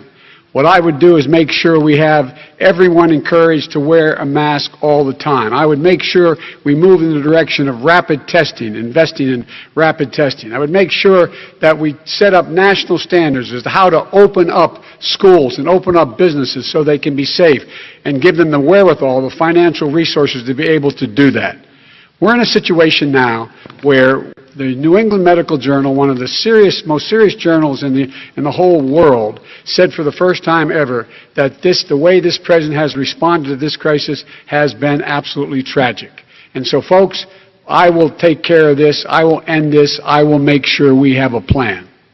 President Trump, I'd like to follow up with you and your comments. You talked about taking a therapeutic. I assume you're referencing Regeneron. You also said a vaccine will be coming within weeks. Yes. Is that a guarantee? No, it's not a guarantee, but it will be by the end of the year. But I think it has a good chance. There are two companies, I think, within a matter of weeks, and it will be distributed very quickly. Can you tell us which companies? Johnson & Johnson is doing very well. Moderna is doing very well. Pfizer is doing very well, and we have numerous others. Then we also have others that we're working on very closely with other countries, in particular Europe. Let me follow up with you, and because this is new information, you have said a vaccine is coming soon, within weeks now. Your own officials say it could take well into 2021 at the earliest for enough Americans to get vaccinated, and even then they say the country will be wearing masks and distancing into 2022. Is your timeline realistic? No, I think my timeline is going to be more accurate. I don't know that they're counting on the military the way I do, but we have our generals lined up, one in particular that's the head of logistics.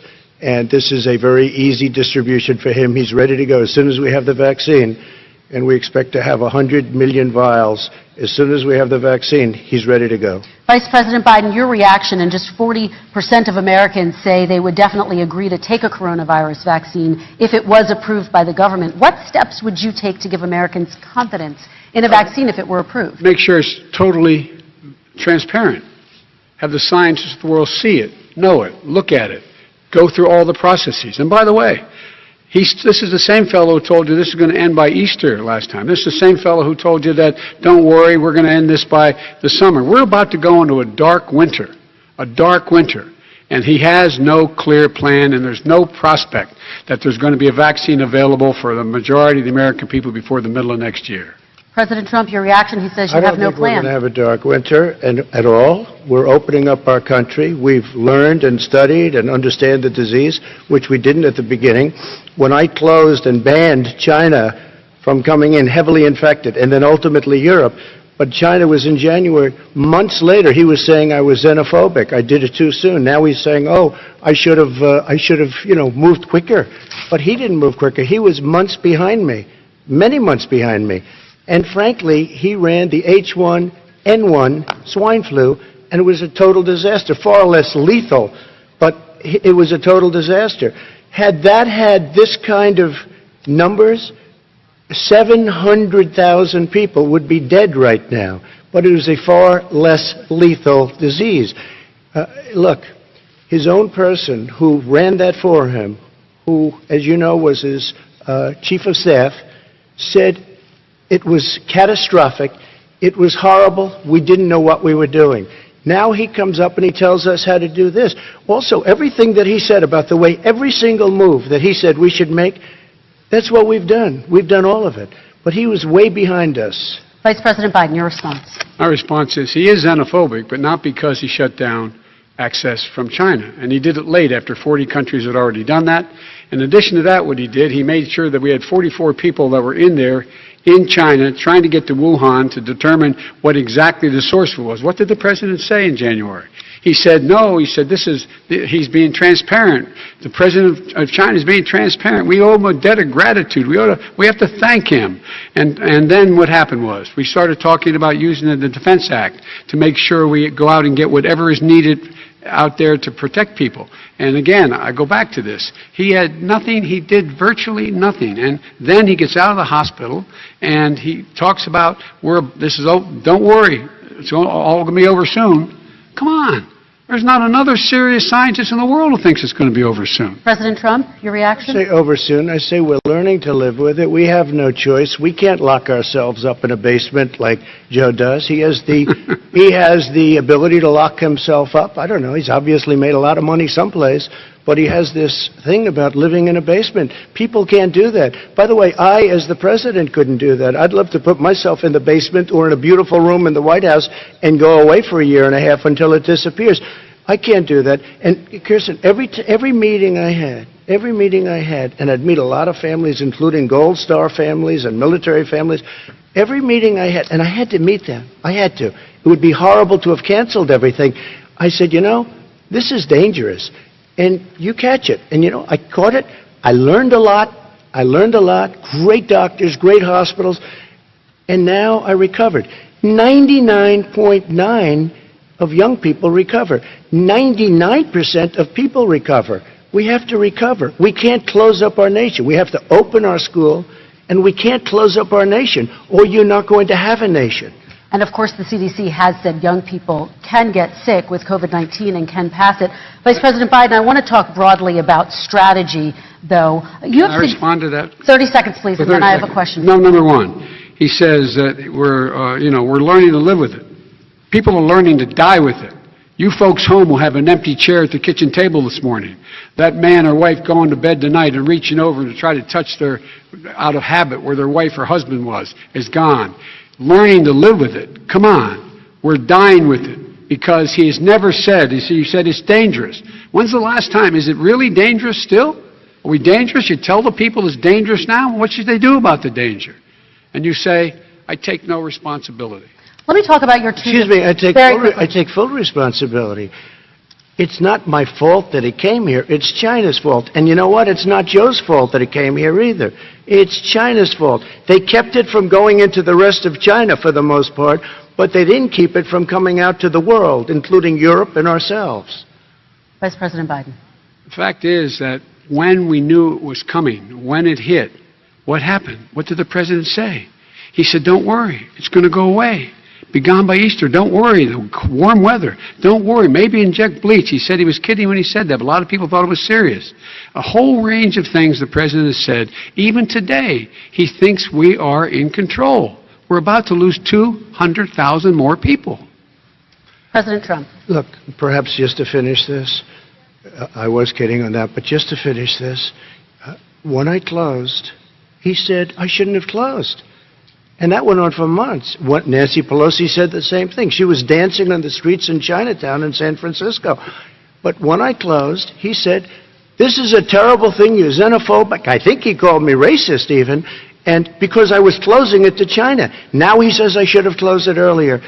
It just, Joe, it doesn't work. I didn't say either of those things. You certainly did. You certainly did. I talked about a xenophobia in a different context. It wasn't about closing the border to Chinese coming to the United States. All right, I want to talk about both of your different strategies to handling... He thought I shouldn't have closed the border. Well, that's obvious.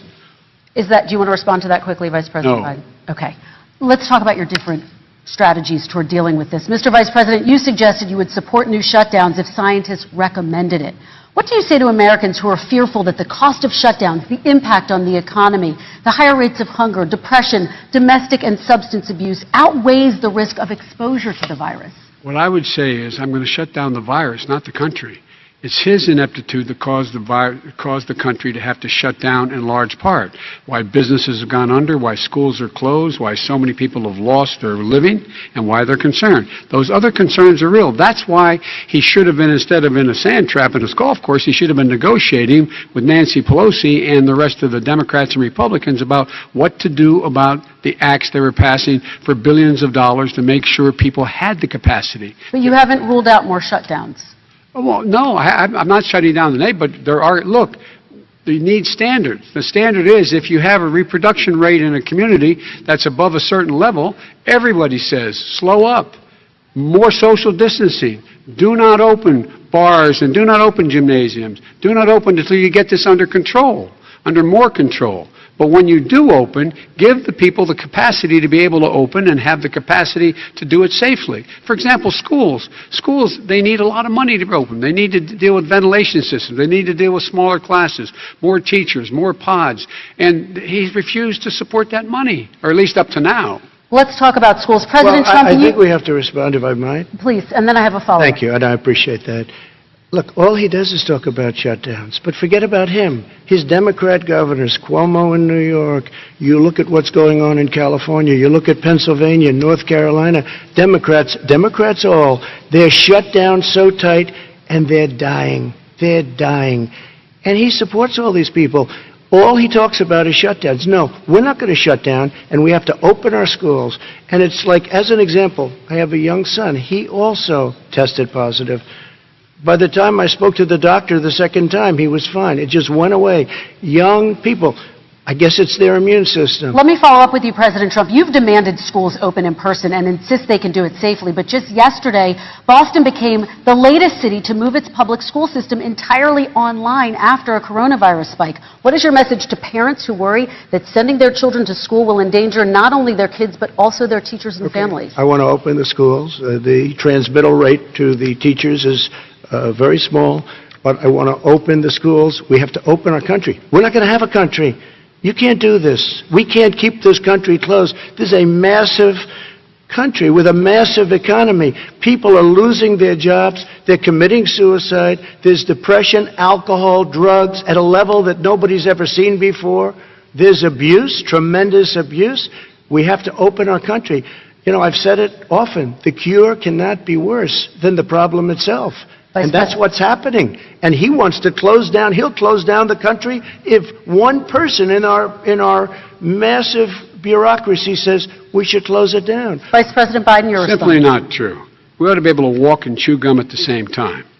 We ought to be able to safely open, but would they need resources to open? You need to be able to, for example, if you're going to open a business, have social distancing within the business. You need to have, if you have a restaurant, you need to have plexiglass dividers so people cannot infect one another. You need to be in a position where you can take testing rapidly and know whether a person is in fact infected. You need to be able to trace. You need to be able to provide all the resources that are needed to do this. And that is not inconsistent with saying that what we're going to make sure that we can open safely. And by the way, all you teachers out there, not that many of you are going to die, so don't worry about it. So don't worry about it. Come on. President Trump, let me follow up with you quickly. By the way, I will say this. If you go and look at what's happened to New York, it's a ghost town. It's a ghost town. And when you talk about plexiglass, these are restaurants that are dying. These are businesses with no money. Putting up plexiglass is unbelievably expensive, and it's not the answer. I mean, you're going to sit there in a cubicle wrapped around with plastic. These are businesses that are dying, Joe. You can't do that to people. You just can't. Take a look at New York and what's happened to my wonderful city for so many years. I loved it. It was vibrant. It's dying. Everyone's leaving New York. Take a look at what New York has done in terms of turning the curve down in terms of the number of people dying. And I don't look at this in terms of the way he does. Blue states and red states. They're all the United States. And look at the states that are having such a spike in the coronavirus. They're the red states. They're the states in the Midwest. They're the states in the upper Midwest. That's where the spike is occurring significantly.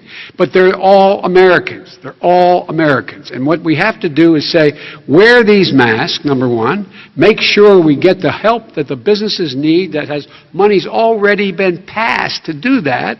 It's been out there since the beginning of the summer, and nothing's happened. President, New York has lost more than 40,000 people, 11,000 people in nursing homes. President Trump, what about... When you say spike, take a look at what's happening in Pennsylvania, where they've had it closed. Take a look at what's happening with your friend in Michigan, where her husband's the only one allowed to do anything. It's been like a prison. Now it was just ruled unconstitutional. Take a look at North Carolina. They're having spikes, and they've been closed. And they're getting killed financially. We can't let that happen, Joe. You can't let that happen. We have to open up. And we understand the disease. We have to protect our seniors. We have to protect our elderly. We have to protect especially our seniors with heart problems and diabetes problems. And we will protect them. We have the best testing in the world by far. That's why we have so many cases. Let me follow up with you before we move on to our next section. President Trump, this week you called Dr. Anthony Fauci, the nation's best-known infectious disease expert, quote, a disaster. You described him and other medical experts as, quote, idiots. If you're not listening to them, who are you listening to as you fight this? I'm listening to all of them, including Anthony. I get along very well with Anthony. But he did say, don't wear masks. He did say, as you know, this is not going to be a problem. I think he's a Democrat, but that's okay. He said this is not going to be a problem. We are not going to have a problem at all. When Joe says that, I said, Anthony Fauci said, and others, and many others, and I'm not knocking him a lot. Nobody knew. Look, nobody knew what this thing was. Nobody knew where it was coming from, what it was. We've learned a lot. But Anthony said, don't wear masks. Now he wants to wear masks. Anthony also said, if you look back, exact words, here's his exact words, this is no problem. This is going to go away soon. So he's allowed to make mistakes. He happens to be a good person. Vice President Biden, your response quickly, and then we're going to move on to the next section. My response is that think about what the president knew in January and didn't tell the American people. He was told this was a serious virus that spread in the air, and it was much worse than the flu. He went on record and said to one of your colleagues, recorded, that in fact he knew how dangerous it was, but he didn't want to tell us. He didn't want to tell us because he didn't want us to panic. He didn't want us. Americans don't panic. He panicked. But guess what? In the meantime, we find out in the New York Times the other day that, in fact, his folks went to Wall Street and said this is a really dangerous thing, and a memo out of that meeting, not from his administration, but from some of the brokers, said sell short because we got to get moving. It's a dangerous problem. Well, this is I'm going to give you 30 seconds to respond, and then we're the going Wall to Street move one, on. I don't know. Somebody went to Wall Street. You're the one that takes all the money from Wall Street. I don't take it. You have raised a lot of money, tremendous amounts of money.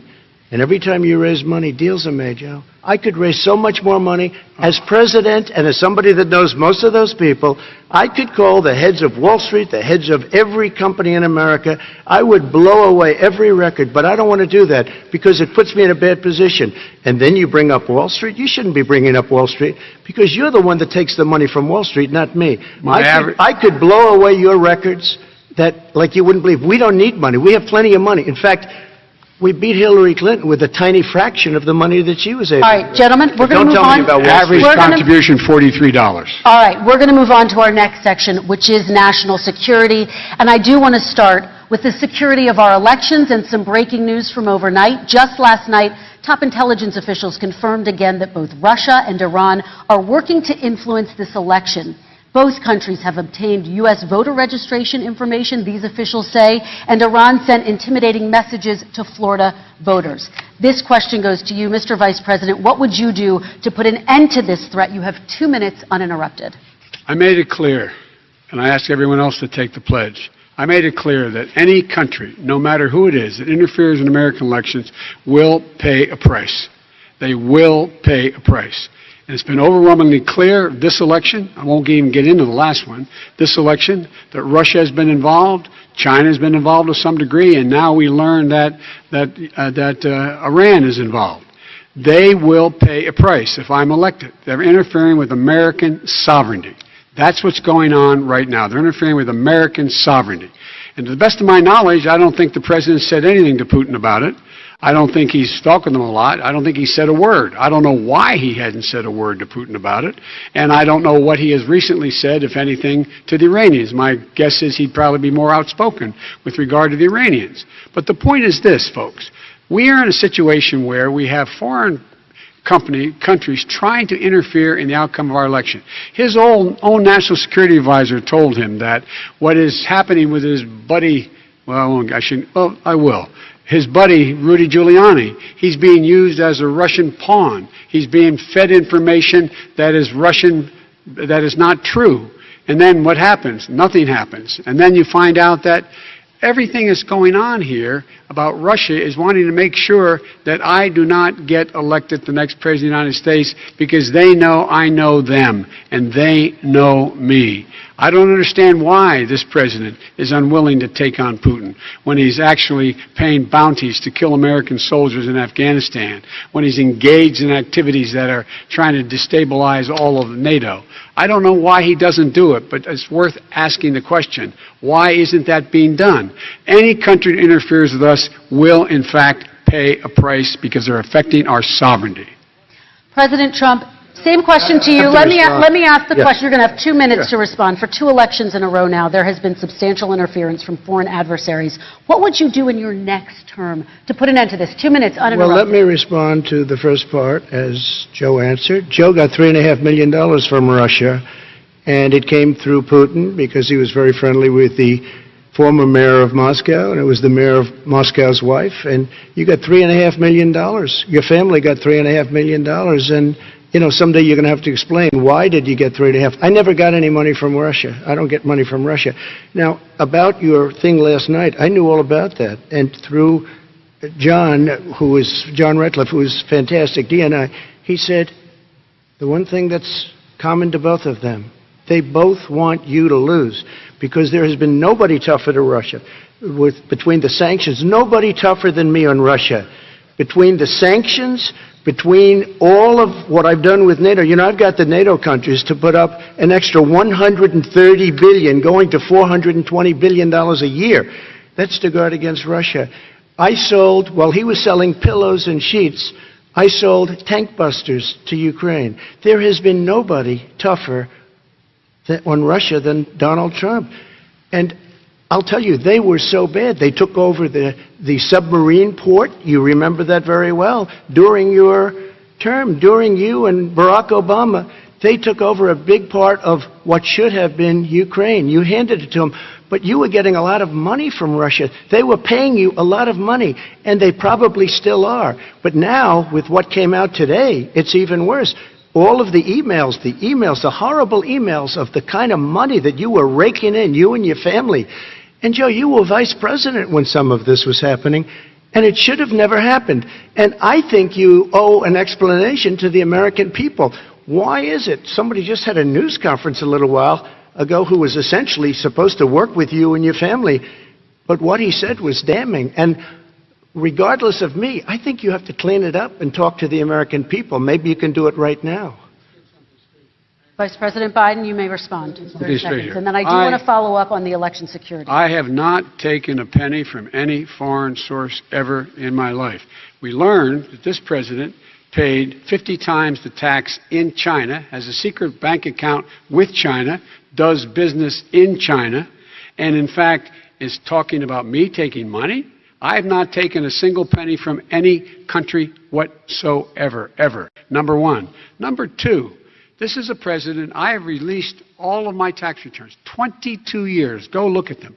22 years of my tax return. You have not released a single solitary year of your tax return. What are you hiding? Why are you unwilling? The foreign countries are paying you a lot.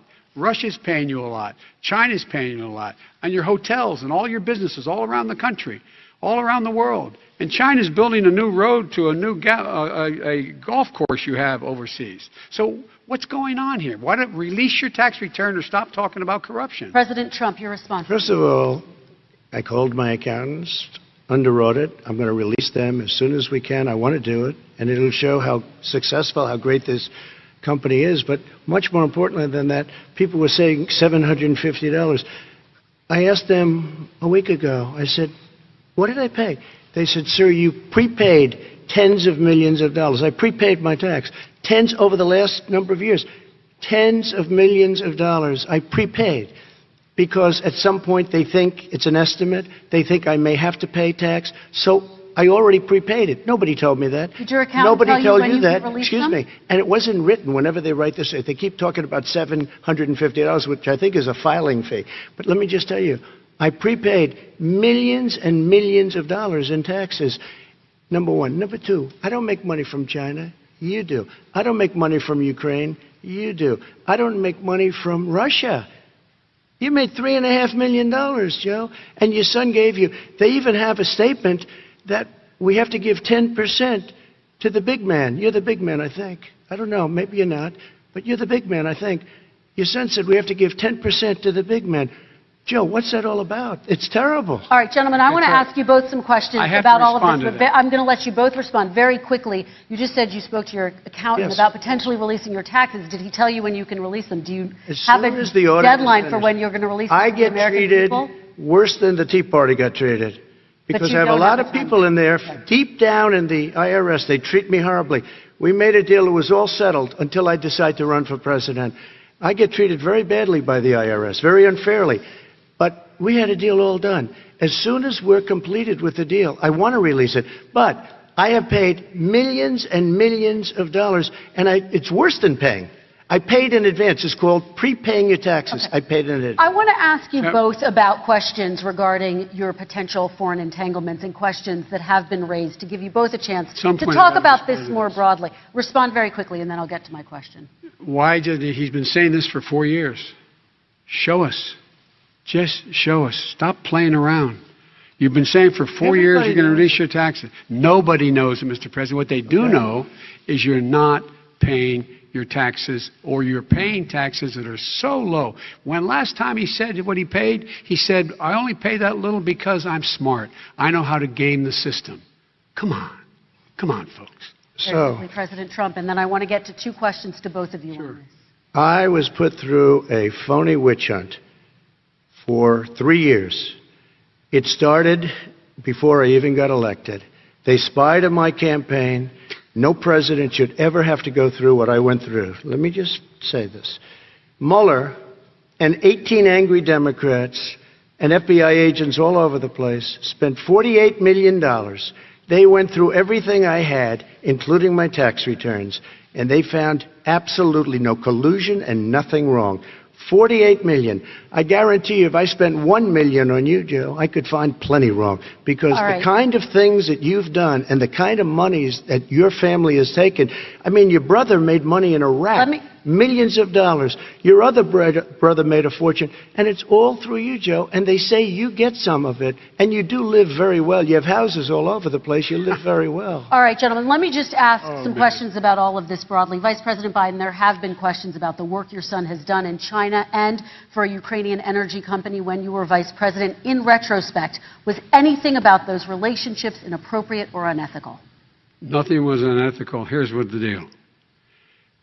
With regard to Ukraine, we had this whole question about whether or not, because he was on the board, I later learned of a Burisma, a company, that somehow I had done something wrong.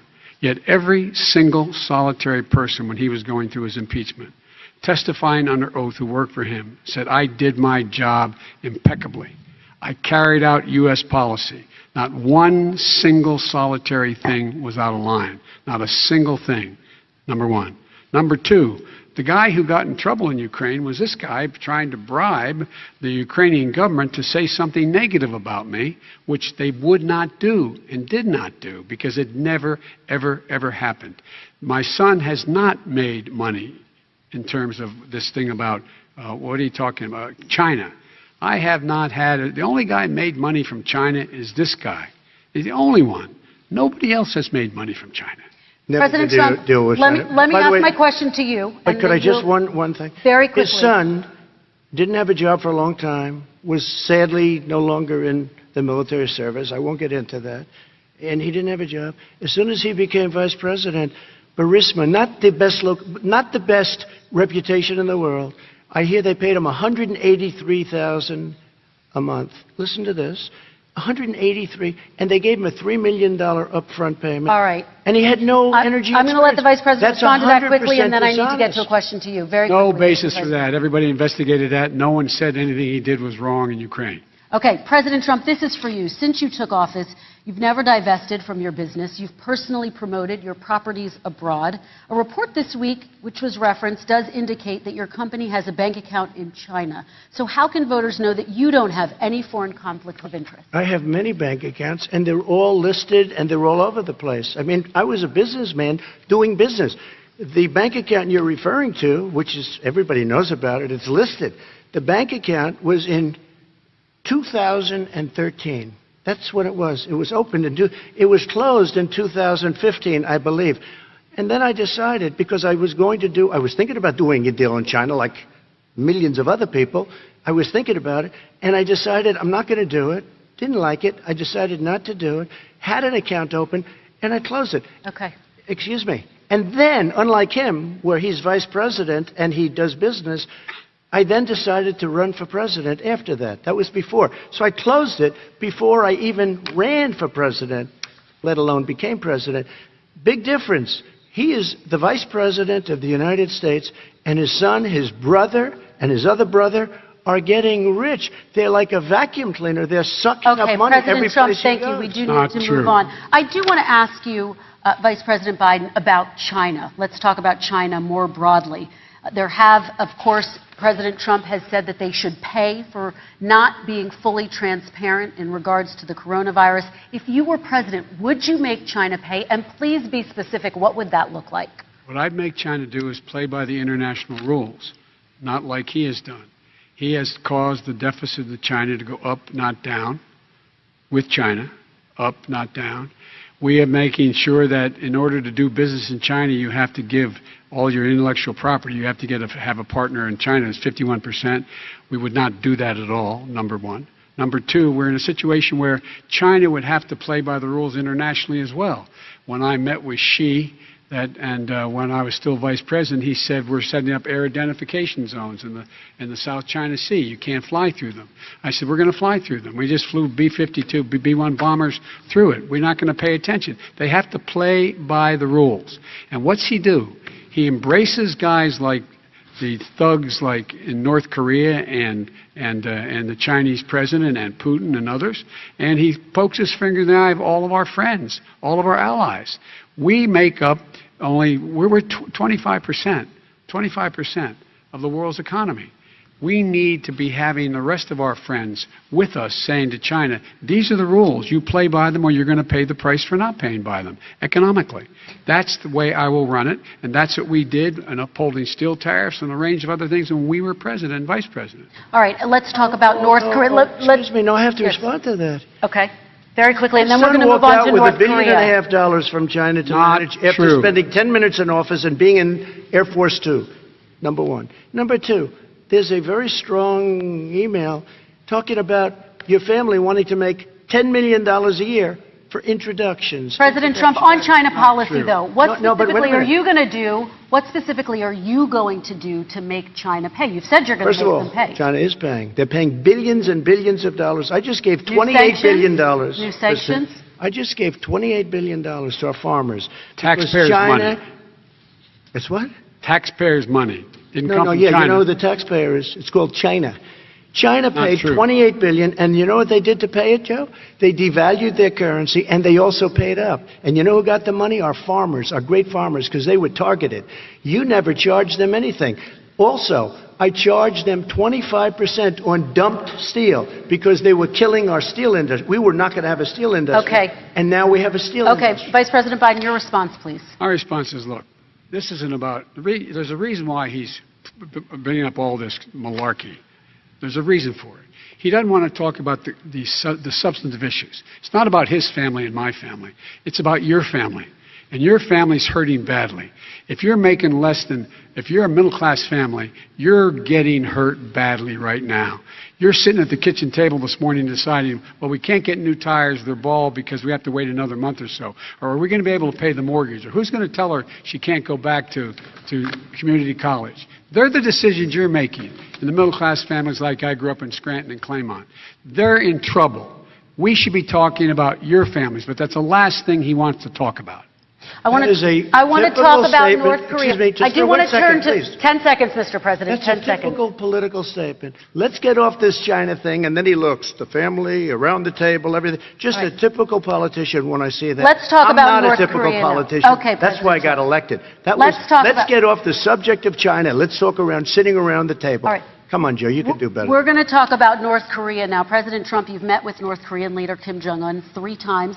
You've talked about your beautiful letters with him. You've touted the fact that there hasn't been a war or a long-range missile test. And yet North Korea recently rolled out its biggest ever intercontinental ballistic missile and continues to develop its nuclear arsenal. Do you see that as a betrayal of the relationship you forged? Just 30 seconds here because we need to get on to the next So when I met with Barack Obama, we sat in the White House right at the beginning, had a great conversation. It was supposed to be 15 minutes, and it was well over an hour. He said the biggest problem we have with North Korea. He indicated we will be in a war with North Korea. Guess what? It would be a nuclear war, and he does have plenty of nuclear capability. In the meantime, I have a very good relationship with him. Different kind of a guy, but he probably thinks the same thing about me. We have a different kind of a relationship. We have a very good relationship, and there's no war. And you know, about 2 months ago, he broke into a certain area. They said, oh, there's going to be trouble. I said, no, they're not, because he's not going to do that. And I was right. Look, instead of being in a war where millions of people, Seoul, you know, is 25 miles away, millions and millions, 32 million people in Seoul. Millions of people would be dead right now. President we Trump, don't have that's a war, 30 and seconds. I have a good Thank relationship. you. Vice President Biden, to you. North Korea conducted 4 nuclear tests under the Obama administration. Why do you think you would be able to rein in this persistent threat right Because now? I'd make it clear, which we were making clear to China, they had to be part of the deal. Because here's I made it clear, and as a spokesperson of the administration when I went to China, that they said, why are you moving your missile defense up so close? Why are you moving more forces here? Why are you continuing to do military maneuvers with South Korea? I said, because North Korea is a problem, and we're going to continue to do it so we can control them. We're going to make sure we can control them and make sure they cannot hurt us. And so if you want to do something about it, step up and help. If not, it's going to continue. What has he done? He's legitimized North Korea. He's talked about his good buddy who's a thug, and he talks about how we're better off, and they have much more capable missiles, able to reach U.S. territory much more easily than ever did before. Let me follow up with you, Vice President Biden. You've said you wouldn't meet with Kim Jong-un without preconditions. Are there any conditions under which you would meet with him? On the condition that he would agree that he would be drawing down his nuclear capacity to get that the Korean Peninsula should be a nuclear-free zone. All right, let's move on to American families. Listen, they tried Very to quickly, meet with 10 him. seconds, President. They tried to meet with him. He wouldn't do it. He didn't like Obama. He didn't like him. He wouldn't do it. Okay, I know got to for give him a fact they chance to tried. respond to that He before we wouldn't move do on. it. And that's okay. You know what? North Korea, we're not in a war. We have a good relationship. You know, people don't understand. Having a good President relationship Trump, with we have to leaders move of other on, 'cause countries we have is a lot a of good thing. We have a lot of questions to get Yes, to. That's Your like response. saying we had a good relationship with Hitler before he, in fact, invaded Europe, the rest of Europe. Come on. The reason he would not meet with President Obama is because President Obama said, we're going to talk about denuclearization. We're not going to legitimize you, and we're going to continue to put stronger and stronger sanctions on you. That's why he wouldn't meet with us. All right, And it didn't move happen. on. Let's Excuse move on me. and talk about He left American me a families. mess, Kristen. President Trump, okay, we do They need to move left on. me a mess.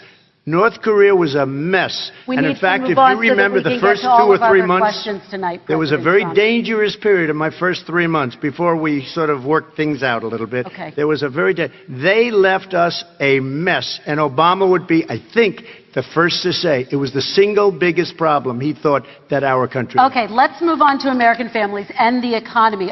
One of the issues that's most important to them is health care, as you both know. Today there was a key vote on a new Supreme Court Justice, Amy Coney Barrett, and health care is at the center of her confirmation fight. Over 20 million Americans get their health insurance through the Affordable Care Act. It's headed to the Supreme Court, and your administration, Mr. President, is advocating for the court to overturn it. If the Supreme Court does overturn that law, those 20 million Americans could lose their health insurance almost overnight. So what would you do if those people have their health insurance taken away? You have 2 minutes uninterrupted. Sure. First of all, I've already done something that nobody thought was possible. Through the legislature, I terminated the individual mandate. That is the worst part of Obamacare, as we call it. The individual mandate where you have to pay a fortune for the privilege of not having to pay for bad health insurance. I terminated. It's gone. Now it's in court because Obamacare is no good. But then I made a decision. Run it as well as you can to my people, great people. Run it as well as you can. I could have gone the other route and made everybody very unhappy. They ran it. Premiums are down. Everything's down. Here's the problem. No matter how well you run it, it's no good. What we'd like to do is terminate it. We have the individual mandate done. I don't know that it's going to work. If we don't win, we will have to run it, and we'll have Obamacare, but it'll be better run. But it no longer is Obamacare, because without the individual mandate, it's much different. Pre-existing conditions will always stay. What I would like to do is a much better health care, much better, will always protect people with pre-existing. So I'd like to terminate Obamacare, come up with a brand new, beautiful health care. The Democrats will do it because there'll be tremendous pressure on them, and we might even have the House by that time, and I think we're going to win the House, okay? You'll see, but I think we're going to win the House. But come up with a better health care, always protecting people with pre-existing conditions. And one thing very important, we have 180 million people out there that have great private health care. Far more than we're talking about with Obamacare. Joe Biden is going to terminate all of those policies. These are people that love their health care, people that have been successful, middle-income people, been successful. They have 180 million plans, 180 million people, families. Under what he wants to do, which will basically be socialized medicine, he won't even have a choice, they want to terminate 180 million plans. We have done an incredible job on health care, and we're going to do even better. Okay. Vice President Biden, yes, this is for you. Your health care plan calls for building on Obamacare. So my question is, what is your plan if the law is ruled unconstitutional by the Supreme Court? You have 2 minutes uninterrupted. What I'm going to do is pass Obamacare with a public option. It'll become Biden-care. The public option is an option that says that if you, in fact, do not have the wherewithal if you qualify for Medicaid and you do not have the wherewithal in your state to get Medicaid, you automatically are enrolled, providing competition for insurance companies That's what's going to happen. Secondly, we're going to make sure we reduce the premiums and reduce drug prices by making sure that there's competition that doesn't exist now by allowing the Medicare to negotiate drug prices with the insurance companies. Thirdly, the idea that I want to eliminate private insurance, the reason why I had such a fight with 20 candidates for the nomination was I support private insurance. That's why not one single person with private insurance would lose their insurance under my plan, nor did they under Obamacare. They did not lose their insurance unless they chose they wanted to go to something else. Lastly, we're going to make sure we're in a situation that we actually protect pre-existing. There's no way he can protect pre-existing conditions. None. Zero. You can't do it in the ether. He's been talking about this for a long time. He's never come up with a plan. I guess we're going to get the pre-existing condition plan the same time we get the infrastructure plan that we've been waiting since 17, 18, 19, and 20. The fact, I still have a few more minutes. I know you're getting anxious.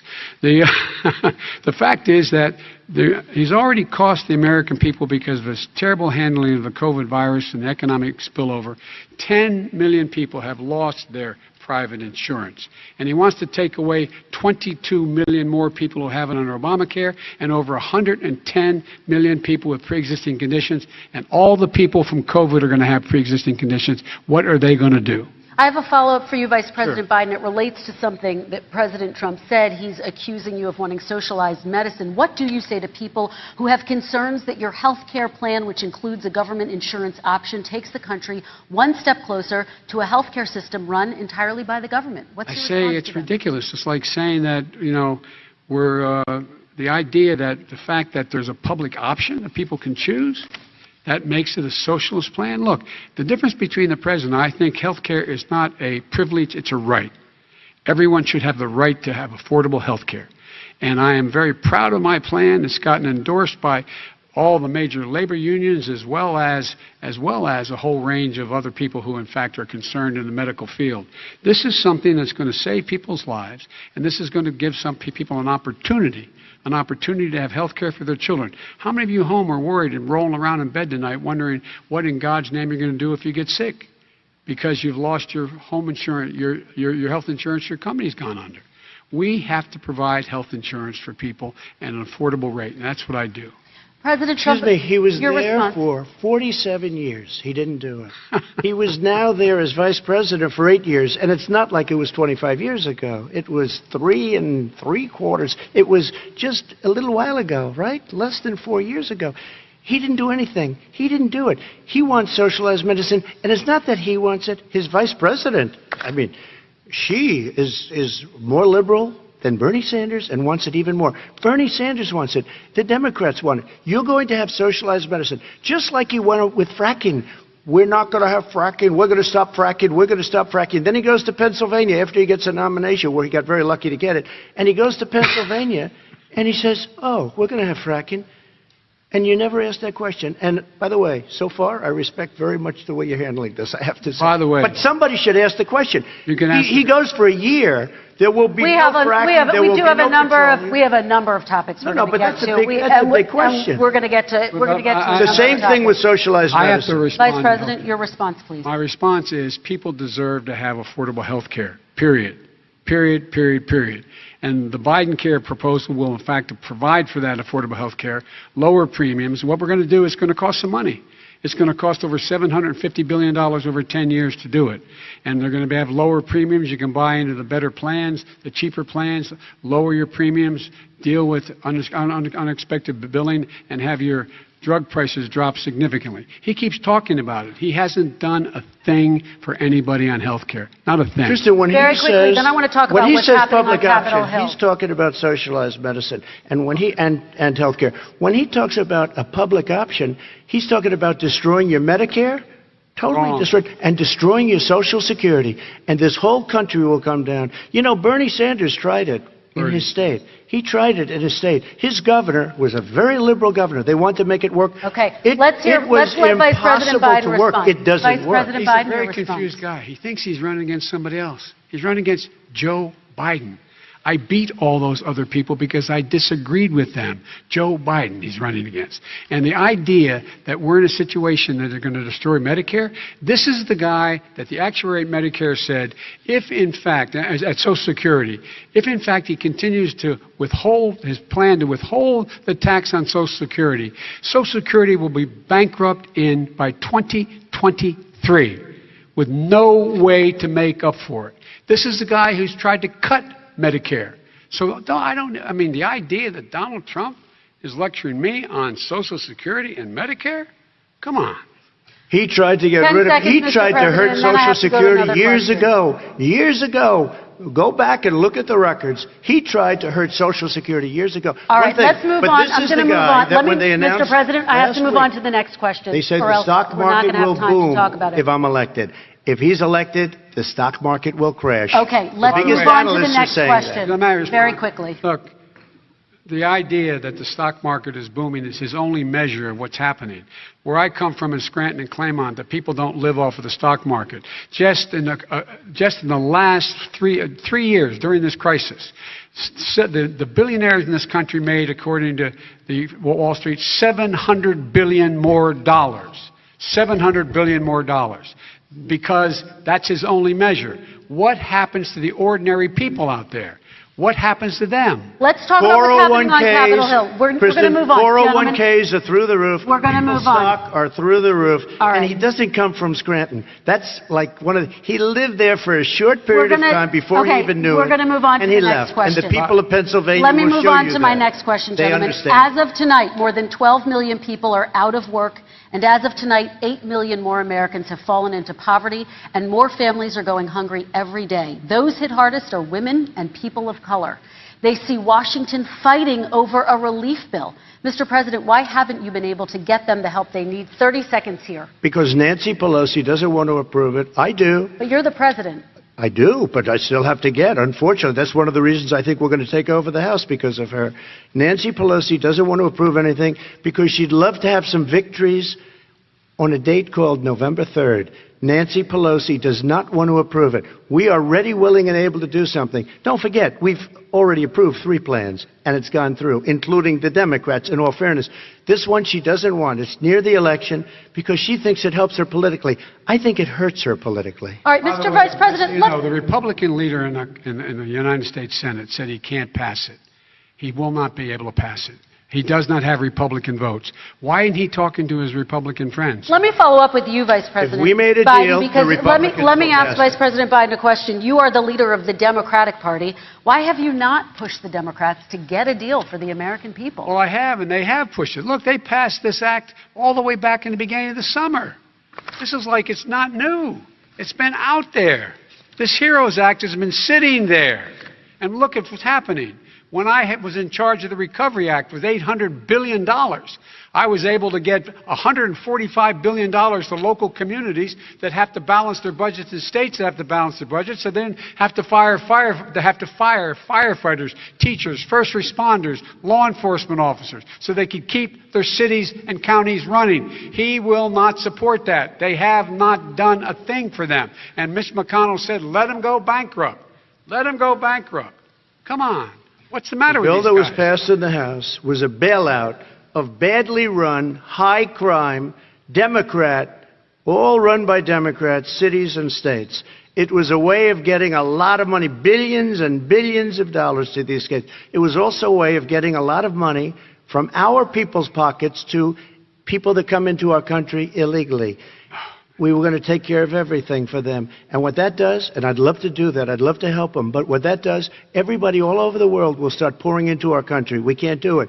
This was a way of taking care of them. This was a way of spending on things that had nothing to do with COVID, as per your question. But it was really a big bailout for badly run Democrat cities and states. All right, if I get elected, I'm running as a proud Democrat, but I'm going to be an American president. I don't see red states and blue states. what I see as American, United States. And folks, every single state out there finds themselves in trouble. They're going to start laying off, whether they're red or blue, cops, firefighters, first responders, teachers, because they have to balance their budget. And the founders were smart. They allowed the federal government to deficit spend to compensate for the United States of America. I want to talk about the minimum wage, gentlemen. Mr. Vice President, we are talking a lot about struggling small businesses and business owners these days. Do you think this is the right time to ask them to raise the minimum wage? You, of course, support a $15 federal minimum wage. I do, because I think one of the things we're going to have to do is we're going to have to bail them out, too. We should be bailing them out now, those small businesses. You got 1 in 6 of them going under. They're not going to be able to make it back. They passed a package that allows us to be able to call PPP. Money is supposed to go to help them do everything from organize how they can deal with their businesses being open safely. Schools, how they can make classrooms smaller, how they can hire more teachers, how they can put ventilation systems in. They need the help. The businesses as well as the schools need the help. But these guys will not help them. Is not giving them any of the money. We are going to move on to immigration, one thing very but I quickly, want he to said get we your have to help our reaction. small businesses by raising the minimum wage. That's not helping. I think it should be a state option. Alabama is different than New York. New York is different from Vermont. Every state is different. It should be a state option. You said very we have recently, to help. It's very important. We have to help our small businesses. How are you helping your small businesses when you're forcing wages? What's going to happen, and what's been proven to happen, is when you do that, these small businesses fire many of their employees. You said very recently you would consider raising the federal minimum wage to $15 an hour. You said recently you would consider raising the federal minimum wage to $15 an hour. Is that still the case? And I would consider it to an extent, but in a what I really like, administration? in a second administration, but not to a level that's going to put all these businesses out of business. It should be a state option. Look, I lived in different places. I know different places. They're all different. Some places, $15 is not so bad. In other places, other states, $15 would be Okay, President ruined. Trump, thank you. Quick response, Vice President Biden. 2 jobs, 1 job, be below poverty. People are making $6, $7, $8 an hour. These first responders, we all clap for as they come down the street because they've allowed us to make it. What's happening? They deserve a minimum wage of $15. Anything below that puts you below the poverty level. And there is no evidence that when you raise the minimum wage, businesses go out of business. That is simply not true. We're going to talk about immigration. We're going to talk about immigration now, gentlemen, and we're going to talk about families within this context. Mr. President, your administration separated children from their parents at the border, at least 4,000 kids. You've since reversed your zero-tolerance policy, but the United States can't locate the parents of more than 500 children. So how will these families ever be reunited? Children are brought here by coyotes and lots of bad people, cartels, and they're brought here, and they used to use them to get into our country. We now have as strong a border as we've ever had. We're over 400 miles of brand new wall. You see the numbers, and we let people in, but they have to come in legally, and they come in through But merit. how will you reunite these kids with their families, Let me just tell you, Mr. President? they built cages. You know, they used to say, I built the cages, and then they had a picture in a certain newspaper, and it was a picture of these horrible cages, and they said, look at these cages, President Trump built them, and then it was determined they were built in 2014. That was him. Do you have a plan to reunite the kids? Yes, we're working on it we're trying very hard. But a lot of these kids come out without the parents. They come over through cartels and through coyotes and through gangs. Vice President Biden, let me bring you into this conversation. Quick response and then another question to you. These 500-plus kids came with parents. They separated them at the border to make it a disincentive to come to begin with. Real tough. We're really strong. And guess what? They cannot, it's not coyotes didn't bring them over. Their parents were with them. They got separated from their parents. And it makes us a laughing stock and violates every notion of who we are as a nation. Let me ask you a follow-up Kristen, question. they did it. We changed the policy. Your response they to that? They did it. We changed. Did not They built the separate cages. They, who built the cages, Joe? Let's talk about what who we're built the talking cages, about. Joe? Let's talk about what we're talking about. What happened? Parents were ripped, their kids were ripped from their arms and separated. And now they cannot find over 500 sets of those parents, and those kids are alone. Nowhere to go. Nowhere to go. It's criminal. It's criminal. Let me ask Kristen, you I will about say this. immigration. They 10 went down. We seconds, and then brought I need to ask reporters, you. everything. They are so well taken care of. They're in facilities that were so clean. But some and of them gotten haven't been such reunited But with their just ask families. one question. Who built the cages? I'd love you to ask him that. Who built the cages? Let me ask about your immigration policy, Mr. Vice President. The Obama administration did fail to deliver immigration reform, which had been a key promise during the administration. It also presided over record deportations as well as family detentions at the border before changing course. So why should voters trust you with an immigration overhaul now? Because it made a mistake. It took too long to get it right. It took too long to get it right. I'll be president of the United States, not vice president of the United States. And the fact is, I've made it very clear. Within 100 days, I'm going to send to the United States Congress a pathway to citizenship for over 11 million undocumented people. And all of those so-called dreamers, those DACA kids, they're going to be immediately certified again to be able to stay in this country and put on a path to citizenship. The idea that they are being sent home by this guy, and they want to do that, is they've gone to a country they've never seen before. I can imagine you're 5 years old, your parents are taking you across the Rio Grande River, and it's illegal. And you say, oh no, Mom, leave me here. I'm not going to go with you. They've been here. Many of them are model citizens. Over 20,000 of them are first responders out there taking care of people during this crisis. We owe them. We owe them. Kristen, he had 8 years to do what he said he was going to do. And I've changed without having a specific. We got rid of catch and release. We got rid of a lot of horrible things that they put in and that they lived with. But he had 8 years he was vice president. He did nothing except build cages to keep children in. Vice President Wrong. Biden, your response. The catch and release, you know what he's talking about there? If in fact you had a family came across and they were arrested, they in fact were given a date to show up for their hearing. They were released. And guess what? They showed up for a hearing. And this is the first president in the history of the United States of America that anybody seeking asylum has to do it in another country. That's never happened before in America. That's never happened before in America. You come to the United States and you make your case that I seek asylum based on the following premise, why I deserve it under American law. They're sitting in squalor on the other side of the river. President Trump, your response, So 30 important. seconds, and then we'll move It just shows that he has no understanding of immigration or the laws. Catch and release is a disaster. A murderer would come in, a rapist would come in, a very bad person would come in. We would take their name. We have to release them into our country. And then you say they come back.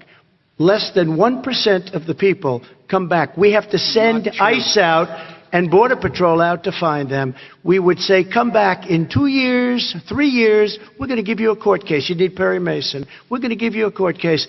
When you say they come back, they don't come back, Joe. They never come back.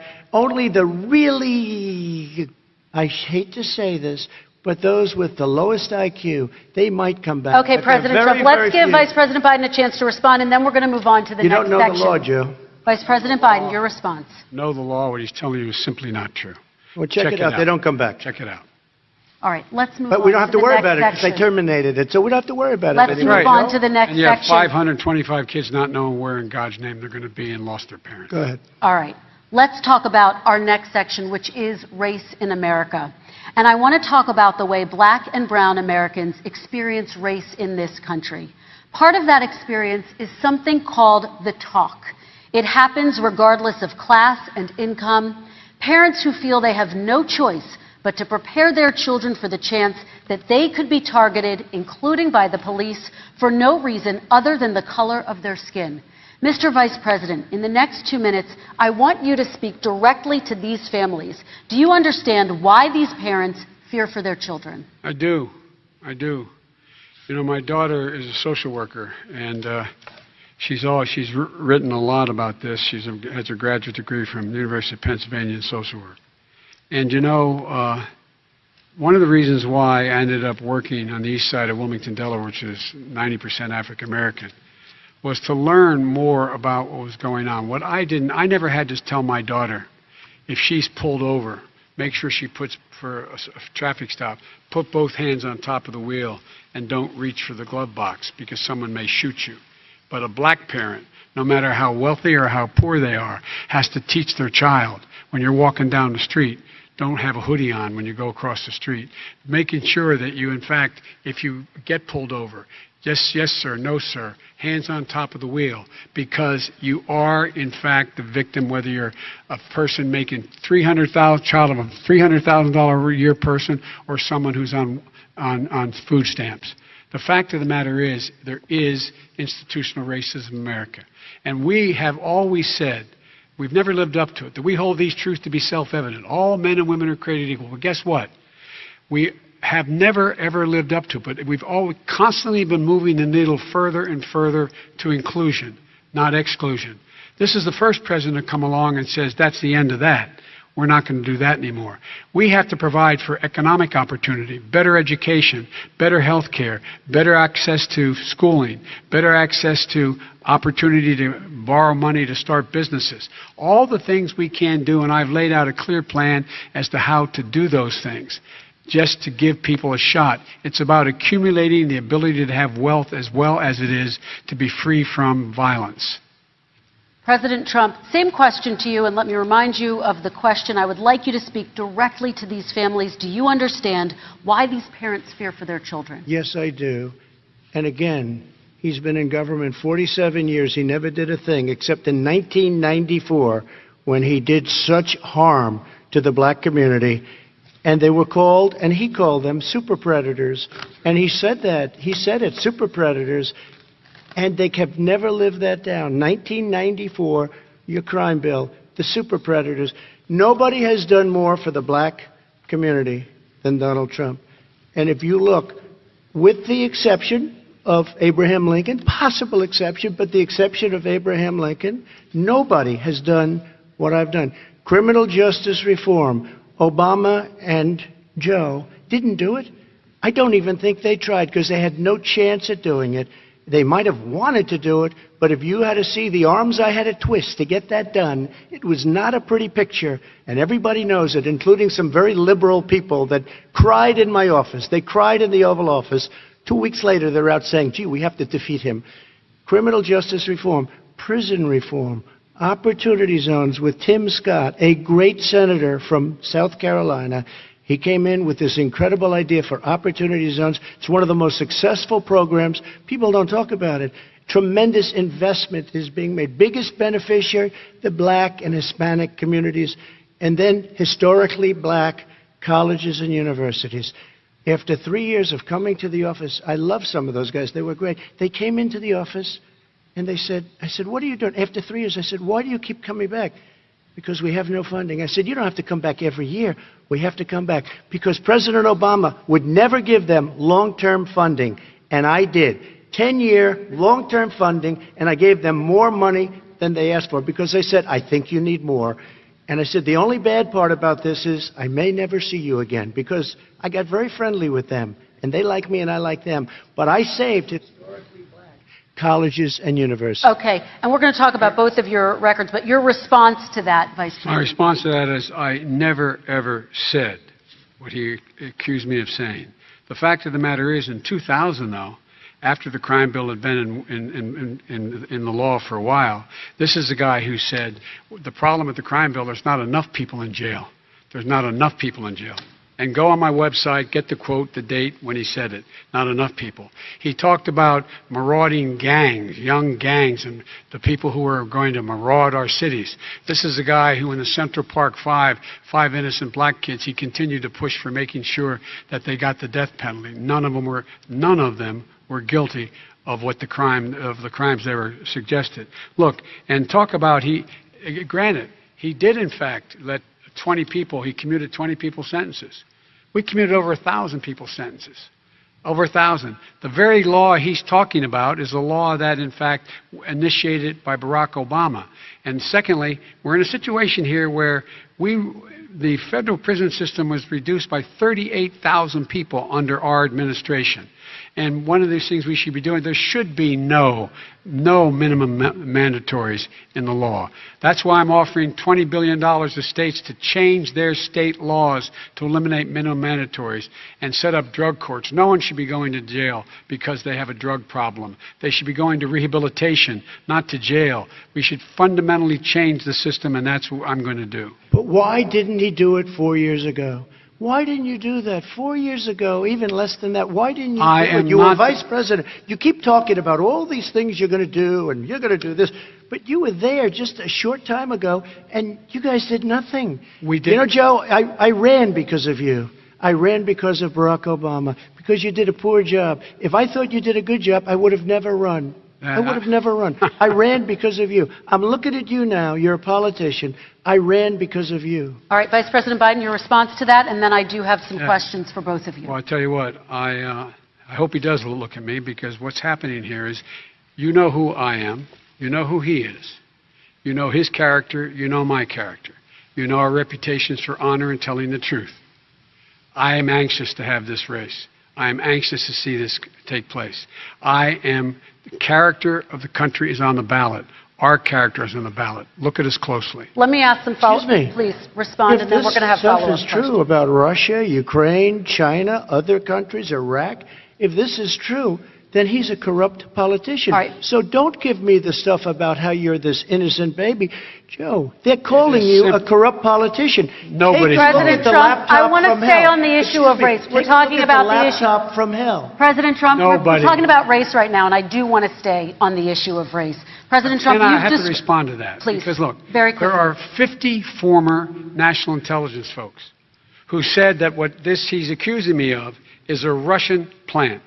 They have said that this has all the five former heads of the CIA, both parties, say what he's saying is a bunch of garbage. Nobody believes it except his and his good friend Rudy Giuliani. You mean the laptop is now another Russia hoax? That's exactly what. Is this where you're going? This is where he's going. The laptop is Russia. Gentlemen, I want to stay on the issue of race. You have to be kidding. Here we go again with Russia. We're going to continue on the issue of race. Mr. President, you've described the Black Lives Matter movement as a symbol of hate. You've shared a video of a man chanting white power to millions of your supporters. You've said that black professional athletes exercising their First Amendment rights should be fired. What do you say to Americans who say that kind of language from a president is contributing to a climate of hate and racial strife? Well, you have to understand, the first time I ever heard of Black Lives Matter, they were chanting pigs in a blanket, talking about police. Pigs, talking about our police. Pigs in a blanket, fry them like bacon. I said, that's a horrible thing. And they were marching down the street. And that was my first glimpse of Black Lives Matter. I thought it was a terrible thing. As far as my relationships with all people, I think I have great relationships with all people. I am the least racist person in this room. Well, what do you say to Americans who are concerned by that rhetoric? I don't know. I don't know what to say. I got criminal justice reform done and prison reform and opportunity zones. I took care of black colleges and universities. I don't know what to say. They can say anything. They can say anything. It makes me sad because I am the least racist person. I can't even see the audience because it's so dark. But I don't care who's in the audience. I'm the least racist person in this room. Okay. Vice President Biden, let me ask you very quickly, and then I have a follow-up question for you. Abraham Lincoln here is one of the most racist presidents we've had in modern history. He pours fuel on every single racist fire. Every single one. He started off his campaign coming down the escalator saying he's going to get rid of those Mexican rapists. He's banned Muslims because they're Muslims. He has moved around and made everything worse across the board. He says about the poor boys, last time we were on stage here, he said, I told them to stand down and stand ready. Come on. This guy has a dog whistle about as big as a foghorn. President Trump, I'm going to give you 10 seconds to respond, and then I have a follow-up. You made a reference to Abraham Lincoln. Where did that come in? You said you're Abraham Lincoln. No, where did that? No. I said not since Abraham Lincoln has anybody done what I've done for the black community. And I'm saying, I didn't say I'm Abraham Lincoln. I said not since Abraham Lincoln Has anybody done what I've done for the black community? Now, you have done nothing other than the crime bill, which put Oh, God.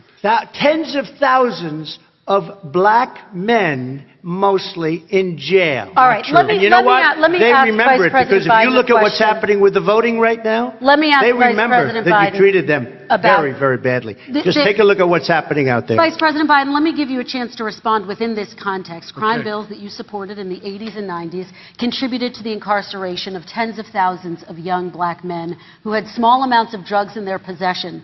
They are sons, they are brothers, they're fathers, they're uncles, whose families are still to this day, some of them suffering the consequences. So speak to those families. Why should they vote for you? One of the things is that in the 80s, we passed 100%, all 100 senators voted for it, a bill on drugs and how to deal with drugs. It was a mistake.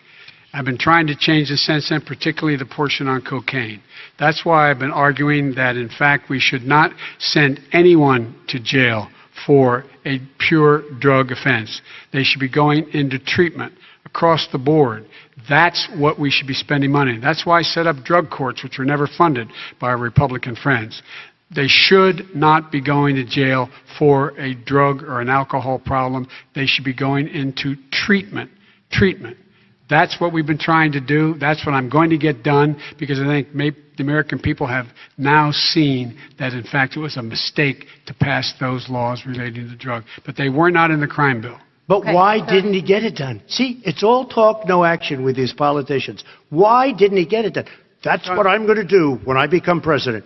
You were vice president along with Obama as your president, your leader, for 8 years. Why didn't you get it done? You had 8 years to get it done. Now you're saying you're going to get it done because you're all talk and no action, Joe. We got a lot of it done. We released You didn't get 38,000. anything We got done. 38,000 prisoners left from the. You got nothing done. 38,000 prisoners were released from federal prison. There were over 1,000 people who were given clemency. In fact, we're the ones that put in the legislation saying we could look at pattern and practice of police departments and what they were doing, how they were conducting themselves. I could go on, but we began the process. We began the process. We lost an election. That's why I'm running to win back that election and change his terrible policy. I just asked one climate question. change. Why didn't you do it in the 8 years, a short time ago? Why didn't you do it? You just said, I'm going to do that, I'm going to do this. You put tens of thousands of mostly black young men in prison. Now you're saying you're going to undo that. Why didn't you get it done? You had 8 years with Obama. You know why, Joe? Because you're all talk and no action. All right, Vice President Biden, and then we're going to move on to the next section. We had a Republican Congress. That's the answer. Well, Okay. you got to talk them into it, Joe. Sometimes All right. you got to talk them into it. We're going to move on to our next section, Like I which did with is criminal climate justice change. reform. I had Okay. to talk Democrats into it. Gentlemen, we're running out of time, so we got to get on to climate change, please. You both have very different visions on climate change. President Trump, you say that environmental regulations have hurt jobs in the energy sector. Vice President Biden, you have said you see addressing climate change as an opportunity to create new jobs. For each of you, how would you both combat climate change and support job growth at the same time? Starting with you, President Trump, you have 2 minutes uninterrupted. So we have the Trillion Trees program. We have so many different programs. I do love the environment, but what I want is the cleanest, crystal clear water, the cleanest air. We have the best, lowest number in carbon emissions, which is a big standard that I notice Obama goes with all the time. Not Joe. I haven't heard Joe use the term because I'm not sure he knows what it represents or means, but I have heard Obama use it. And we have the best carbon emission numbers that we've had in 35 years under this administration. We are working so well with industry, but here's what we can't do. Look at China, how filthy it is. Look at Russia. Look at India. It's filthy. The air is filthy. The Paris Accord, I took us out because we were going to have to spend trillions of dollars, and we were treated very unfairly. When they put us in there, they did us a great disservice. They were going to take away our businesses. I will not sacrifice tens of millions of jobs, thousands and thousands of companies because of the Paris Accord. It was so unfair. China doesn't kick in until 2030. Russia goes back to a low standard. And we kicked in right away, it would have destroyed our businesses. So, you ready? We have done an incredible job environmentally. We have the cleanest air, the cleanest water, and the best carbon emission standards that we've seen in many, many years. Vice President And we Biden. haven't destroyed our industries. Vice President Biden, 2 minutes to you, uninterrupted. Climate change and climate warming, the global warming, is an existential threat to humanity. We have a moral obligation to deal with it. And we're told by all the leading scientists in the world we don't have much time. We're going to pass the point of no return within the next 8 to 10 years. 4 more years of this man eliminating all the regulations that were put in by us to clean up the climate, to limit emissions, will put us in a position where we're going to be in real trouble. Here's where we have a great opportunity. I was able to get both all the environmental organizations as well as labor, the people worried about jobs, to support my climate plan. Because what it does, it will create millions of new good-paying jobs. We're going to invest in, for example, 50,000 charging stations on our highways so that we can own the electric car market of the future. In the meantime, China is doing that.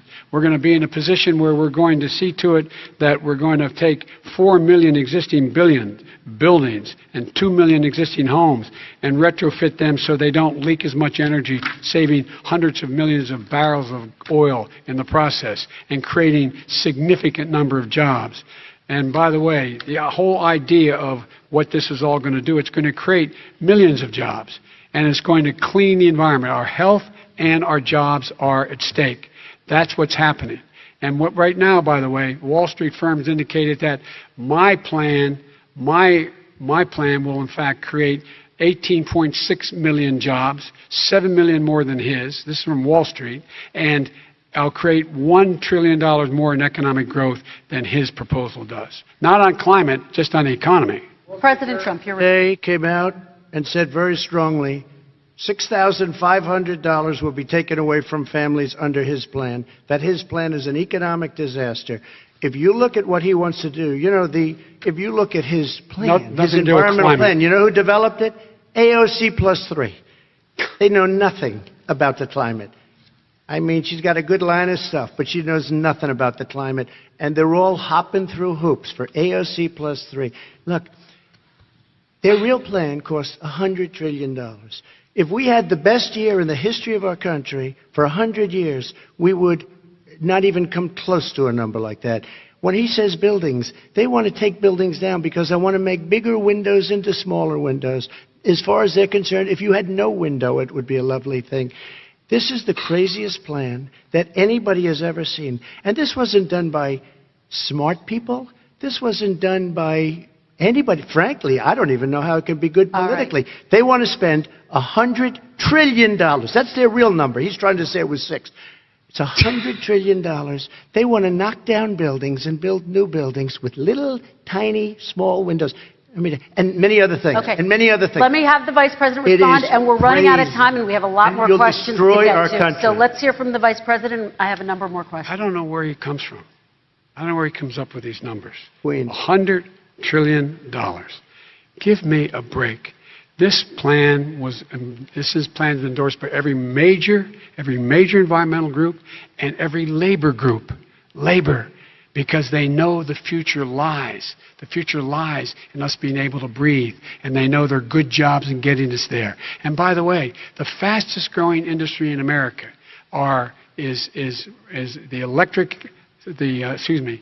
solar energy and wind. He thinks wind causes cancer, windmills. It's the fastest growing jobs, and they pay good prevailing wages, $45, $50 an hour.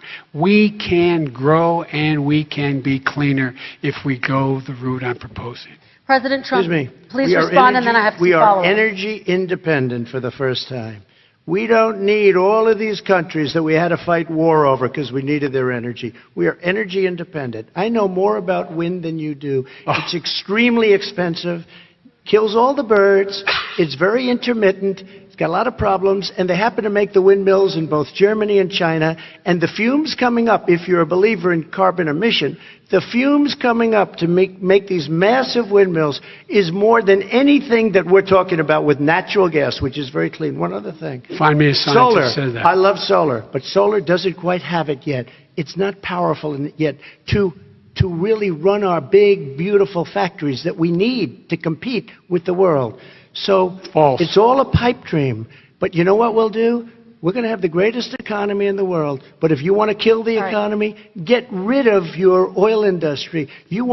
And what about fracking? All right, Now- let me now we have to ask let me him about allow fracking. Vice President Biden to respond. Never said I oppose fracking. You said it on tape. I did. Show the tape. Put it on your website. I'll put it on. Put it on the website. The fact of the matter is Showed he's it last flat lying. Would you rule out banning fracking? I do rule out banning fracking because the answer, we need other industries to transition to get to ultimately a complete zero emissions by 2025. What I will do with fracking over time is make sure that we can capture the emissions from the fracking, capture the emissions from gas. We can do that, and we can do that by investing money in doing it. But it's a transition to that. I have one more question in this pod, and then Excuse we me, have. he was against fracking. He said it. I will show that to you tomorrow. I am against fracking. Until he got the nomination, went to Pennsylvania, then he said, but you know what, Pennsylvania? He'll be against it very soon because his party is totally against it. Fracking on federal land, I said. No fracking and or oil on federal Let land. me ask this I final did. question in this section, and then I want to move on to our final section. President Trump, people of color are much more likely to live near oil refineries and chemical plants. In Texas, there are families who worry the plants near them are making them sick. Your administration has rolled back regulations on these kinds of facilities. Why should these families give you another 4 years in office? The families that we're talking about are employed heavily, and they're making a lot of money, more money than they've ever made. If you look at the kind of numbers that we produce for Hispanic, for Black, for Asian, it's 9 times greater, the percentage gain, than it was in 3 years, than it was under 8 years of the two of them, to put it nicely. 9 times more. Now, somebody lives, I have not heard the numbers or the statistics that you're saying, but they're making a tremendous amount of money economically. We saved it, and I saved it again a number of months ago when oil was crashing because of the pandemic. We saved it. We got, say what you want about relationship, we got Saudi Arabia, Mexico, and Russia to cut back, way back. We saved our oil industry, and now it's very vibrant again. All right. And everybody has very inexpensive gasoline. Remember Vice President Biden, your response, and then we're going to have a final question for both of you. My response is that those people live on what they call fence lines. He doesn't understand this. They live near chemical plants that, in fact, pollute, chemical plants and oil plants and refineries that pollute. I used to live near that when I was growing up in Claymont, Delaware. And the more oil refineries in Marcus Hook and the Delaware River than there is any place, including in Houston at the time. When my mom get in the car and when there was first frost to drive me to school, turn in the windshield wiper, there'd be oil slick in the window. That's why so many people in my state were dying and getting cancer. The fact is, those frontline communities, it doesn't matter what you're paying them, it matters how you keep them safe. What do? And you impose restrictions on the pollutants the pollutants coming out of those fence line communities. Okay, I have one final Would question. he close It down falls- the oil industry? It falls. Would you close it down the falls- oil By the way, I industry? would transition from the oil industry, yes. Oh, I would that's transition. a big statement. It is a big statement. That's a big because statement. I would stop. Why would you do that? Because the oil industry pollutes significantly. I see. Here's the deal. But That's you a can't big do that. statement. Well, if you let me finish the statement, because it has to be replaced by renewable energy over time. And I'd stop giving to the oil industry, I'd stop giving them federal subsidies. He won't give federal subsidies to the gas, to solar and wind. Yeah. Why are we giving it to oil industry? We actually do All give right. it to solar and wind. We And have that's one maybe the final biggest question. statement in terms of business. That's the biggest statement. Okay. Because We have basically one what he's final saying question, is he is Mr. going to President. destroy the oil industry. Will you remember that, Texas? Will you Okay. remember that, Pennsylvania, Oklahoma? Vice President Biden, let me give you 10 seconds to respond, and then Ohio. I have to get to the final question. Vice President Biden. He takes everything out of context, but the point is, look, we have to move toward a net zero emissions.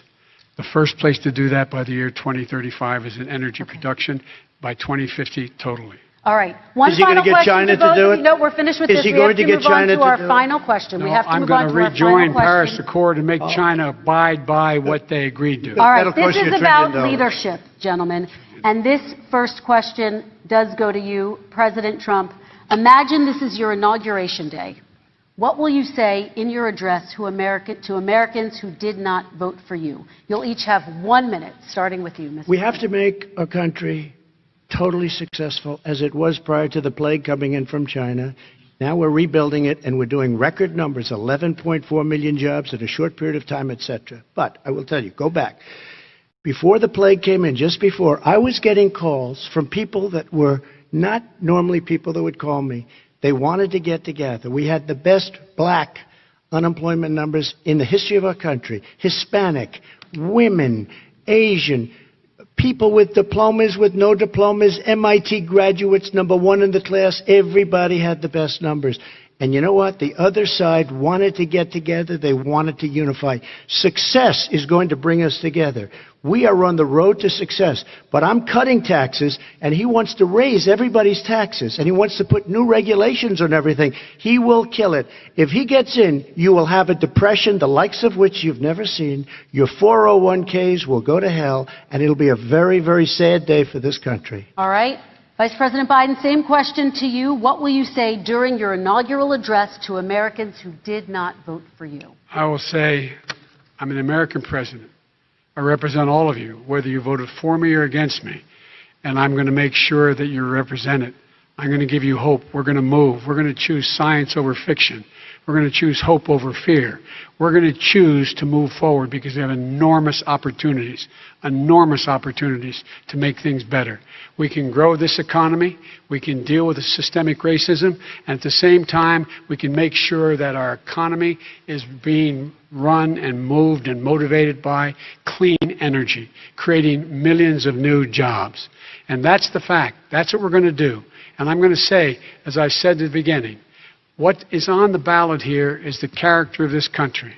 Decency, honor, respect, treating people with dignity, making sure that everyone has an even chance.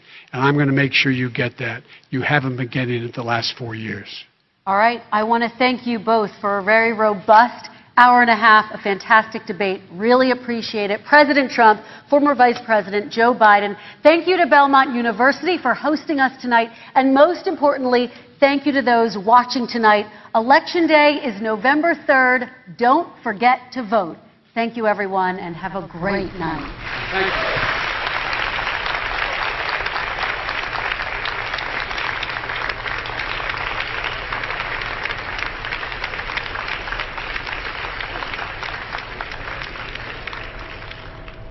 And there we go. For the past 90-plus minutes, we were watching the final presidential debate, and you can see wives there coming up the steps there to be with their husbands, to congratulate them on the job that they both did. And wow, there we go. It was a much different perspective than what we got the first time around. I think a lot of people would agree with that, and we're going to get to some comments in just a moment here, but we want to show you the final look here of the two candidates as they are now just less than 12 days away from the election. And of course, we will continue to provide you right here on NewsNOW from Fox coverage from across the country as these campaigns really get into high gear going into the final week and a half. We're going to have all of the coverage for you right here on NewsNOW from Fox. I'm your host, Mike Page, as we continue to break it all down for you. Coming up in just a little bit, I'll show you the moment that a lot of people were waiting for, and maybe some people didn't think that the question was going to be asked by the moderator, but she did go there regarding Hunter Biden and the alleged laptop issues. So we'll show you that moment. It's a big one that a lot of people are talking about. So we're going to break that down for you and really show that to you, that moment in its entirety, as it happened just a little bit ago. And then we will show you, just in case, maybe you saw it from the very beginning, you want to see it again, or maybe you came into the middle of it or near the end and you want to say, hey, what happened in the beginning? Don't worry, in a little bit we will reverse the clock there and show you the full debate once again in its entirety there, so you'll see that coming up in just moments. But let's go to the board here, where a lot of people throughout this debate were doing their opinions, on social media, because everybody on social media has an opinion. So let's go to the board here and show you just a little bit of what people were thinking as this debate was rolling on. So here's from one, Andrea, saying, Debates 2020 winner so far is the mute button. Much easier to hear the lies and obfuscation. So that is one viewpoint there. Then another one coming right here. Trump is talking about businesses dying, but hardly cares that people are dying there. Another one here. This is from Donald Trump Jr., his President Trump's son, saying Joe Biden has been a corrupt Washington, D.C. politician for 47 years. But in fairness to him, from the amount of damage he's done, you'd think it was much longer. Then Elijah saying, these debates make me so stressed and uncomfortable. This feels like a family Thanksgiving dinner there. That's a breakdown there for sure. As we continue to roll on here from Sarah saying that Donald Trump is right. Joe Biden has been in office for over 40 years and did none of what he claims he will do. By the way, Obamacare drastically drove up prices and eliminated options. The Dems want socialized medicine, and that really is a fact there. A lot of people using the official their hashtag debates 2020 to get their viewpoints in. Timothy saying, did anyone have the Tea Party on their debate night bingo there? So yeah, a lot of people were playing along with these different kind of bingos. Laptop, Hunter, Biden were all part of them as well. Todd saying, so proud of my president tonight. God bless you, Donald Trump there, debates 2020. Farron saying, this has to be the longest audit in IRS history. That being brought up earlier in the night. President Trump saying he will release them whenever this audit is complete. We've been hearing that for years now, and some people are taking out the social media and saying, when is it going to happen? All right, Amisha saying this is how the first debate should have gone. Kudos to the debate commission and Kristen Welker there of NBC. So that is just some of the viewpoints, very limited because, well, you could imagine tens of thousands, even millions of debates happening really on social media. That's really the power right now that you're seeing with technology and everything. That's all mixed in to this. It's really, your phone is sort of like that second screen experience. You're watching the debate, but then you're plugging away on your phone, on Twitter, or whatever your favorite social media is out there to get your viewpoint across there. So let's go look right now at the debate stage. It is all empty. The crowd is leaving, and the two candidates, they are now going to their respective limos and their motorcades, and it will be a new day tomorrow. But the question is, how does each candidate now from this point on pivot from this debate and then continue on with their campaigns? Obviously, we didn't see Joe Biden all this week. He did a lid pretty much the entire week going into this campaign. His campaign says that Joe Biden was getting ready for this debate. On the other side, we saw President Trump campaigning like he's really never campaigned before, rally after rally after rally in states like North Carolina and Pennsylvania and others. And we're being told that going into the final 5 days of the debate of the election here, that we could see potentially maybe 3 to 4 rallies from President Trump a day. We'll see what it's like for Joe Biden on his campaign. We don't have a firm grasp on how that is going to go, but as we get into these final days, how is it all going to shake out? And especially when you think about it, the poll situation. Nationwide polls show that Joe Biden is up right now, but like in 2016, we saw that same scenario take place. Hillary Clinton was leading in the polls. It was a much different night on election night. Will it be the same way going on election night 2020? That's to be continued. That's what we'll have to wait and see. Will we even get a result on the end of 2020 night. So that is another one that we will wait and see about it. But I want to bring up now part of our post-debate show right now. I want to show just one clip because I think it was a clip that really centered in and really it was the lead up this whole week. We've been hearing about just foreign interference, and we've been hearing about, well, did one person get money from a foreign government? And, you know, was it President Trump? Was it Joe Biden? Was it Hunter Biden, Joe Biden's son? And we saw this moment all take place. We didn't know if it was going to be a question or not, but it was brought up during the debate. So let's go back to the big moment of the day, just in case you guys didn't get to see it, and maybe if you did, you get to relive it right here on News Now from Fox. Marine port, you remember that very well. During your term, during you and Barack Obama, they took over a big part of what should have been Ukraine. You handed it to them, but you were getting a lot of money from Russia. They were paying you a lot of money, and they probably still are. But now, with what came out today, it's even worse. All of the emails, the horrible emails of the kind of money that you were raking in, you and your family. And Joe, you were vice president when some of this was happening, and it should have never happened. And I think you owe an explanation to the American people. Why is it? Somebody just had a news conference a little while ago who was essentially supposed to work with you and your family, but what he said was damning. And regardless of me, I think you have to clean it up and talk to the American people. Maybe you can do it right now. Vice President Biden, you may respond. 30 Please stay seconds. here. And then I do want to follow up on the election security. I have not taken a penny from any foreign source ever in my life. We learned that this president paid 50 times the tax in China, has a secret bank account with China, does business in China, and in fact is talking about me taking money. I have not taken a single penny from any country whatsoever, ever. Number one. Number two, this is a president, I have released all of my tax returns, 22 years. Go look at them. 22 years of my tax return. You have not released a single solitary year of your tax return. What are you hiding? Why are you unwilling? The foreign countries are paying you a lot.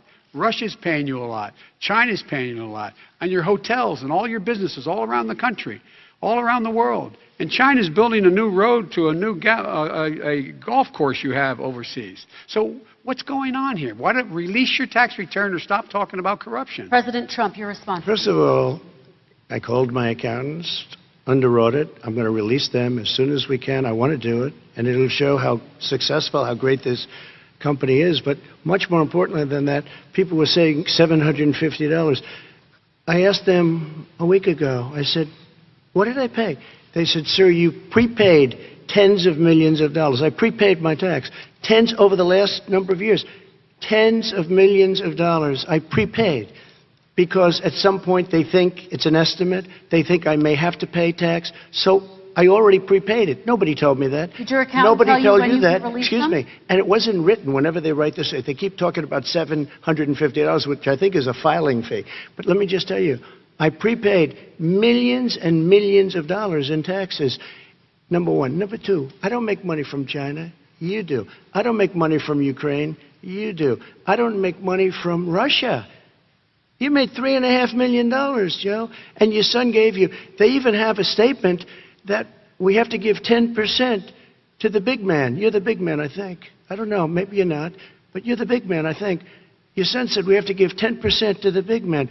Joe, what's that all about? It's terrible. All right, gentlemen, I want to ask you both some questions about all of this. I'm going to let you both respond very quickly. You just said you spoke to your accountant about potentially releasing your taxes. Did he tell you when you can release them? Do you have a deadline for when you're going to release them to the American people? I get treated worse than the Tea Party got treated.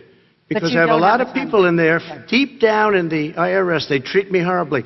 We made a deal, it was all settled until I decide to run for president. I get treated very badly by the IRS, very unfairly. But we had a deal all done. As soon as we're completed with the deal, I want to release it. But I have paid millions and millions of dollars, and it's worse than paying.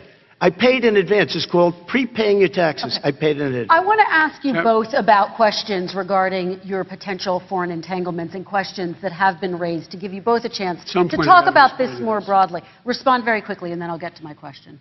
why did he's been saying this for 4 years? Show us. Just show us. Stop playing around.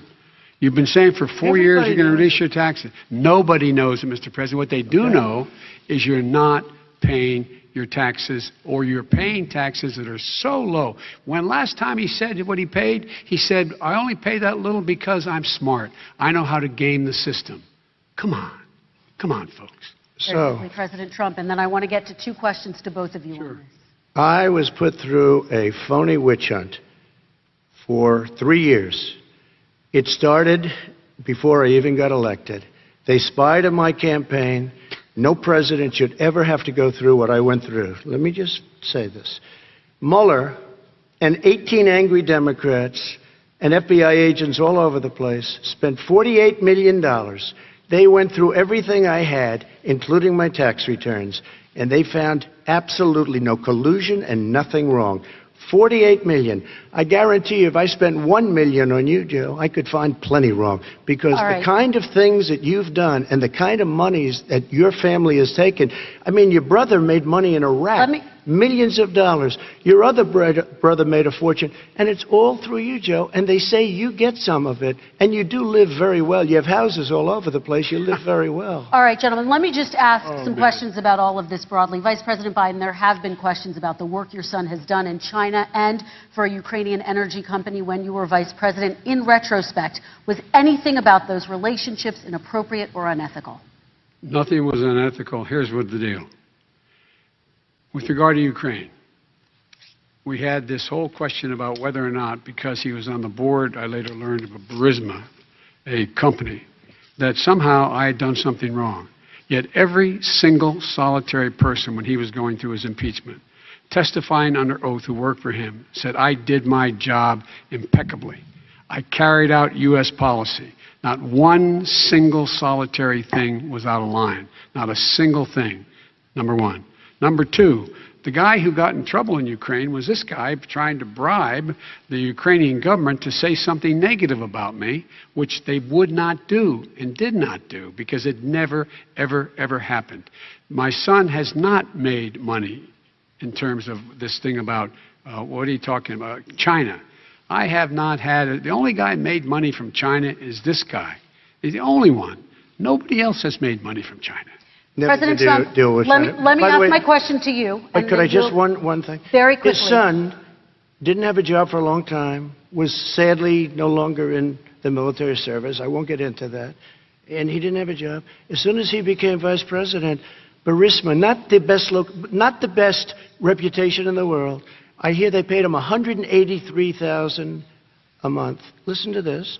$183,000, and they gave him a $3 million upfront payment. All right. And he had no energy. I'm going to let the Vice President respond to that quickly, and then I need to get dishonest. to a question to you. Very No quickly. basis for that. Everybody investigated that. No one said anything he did was wrong in Ukraine. Okay, President Trump, this is for you. Since you took All right, and that was the moment there. A lot of people talking about as they were going a little back and forth there on foreign business dealings there and the alleged incident there of Hunter Biden and those not only emails but laptop were brought up at the debate. A lot of people didn't think would that be even an option, would that be brought up, but it was there. As we continue to bring you the very latest here after the debate, and now it is on as we are in the home stretch. The debates are over.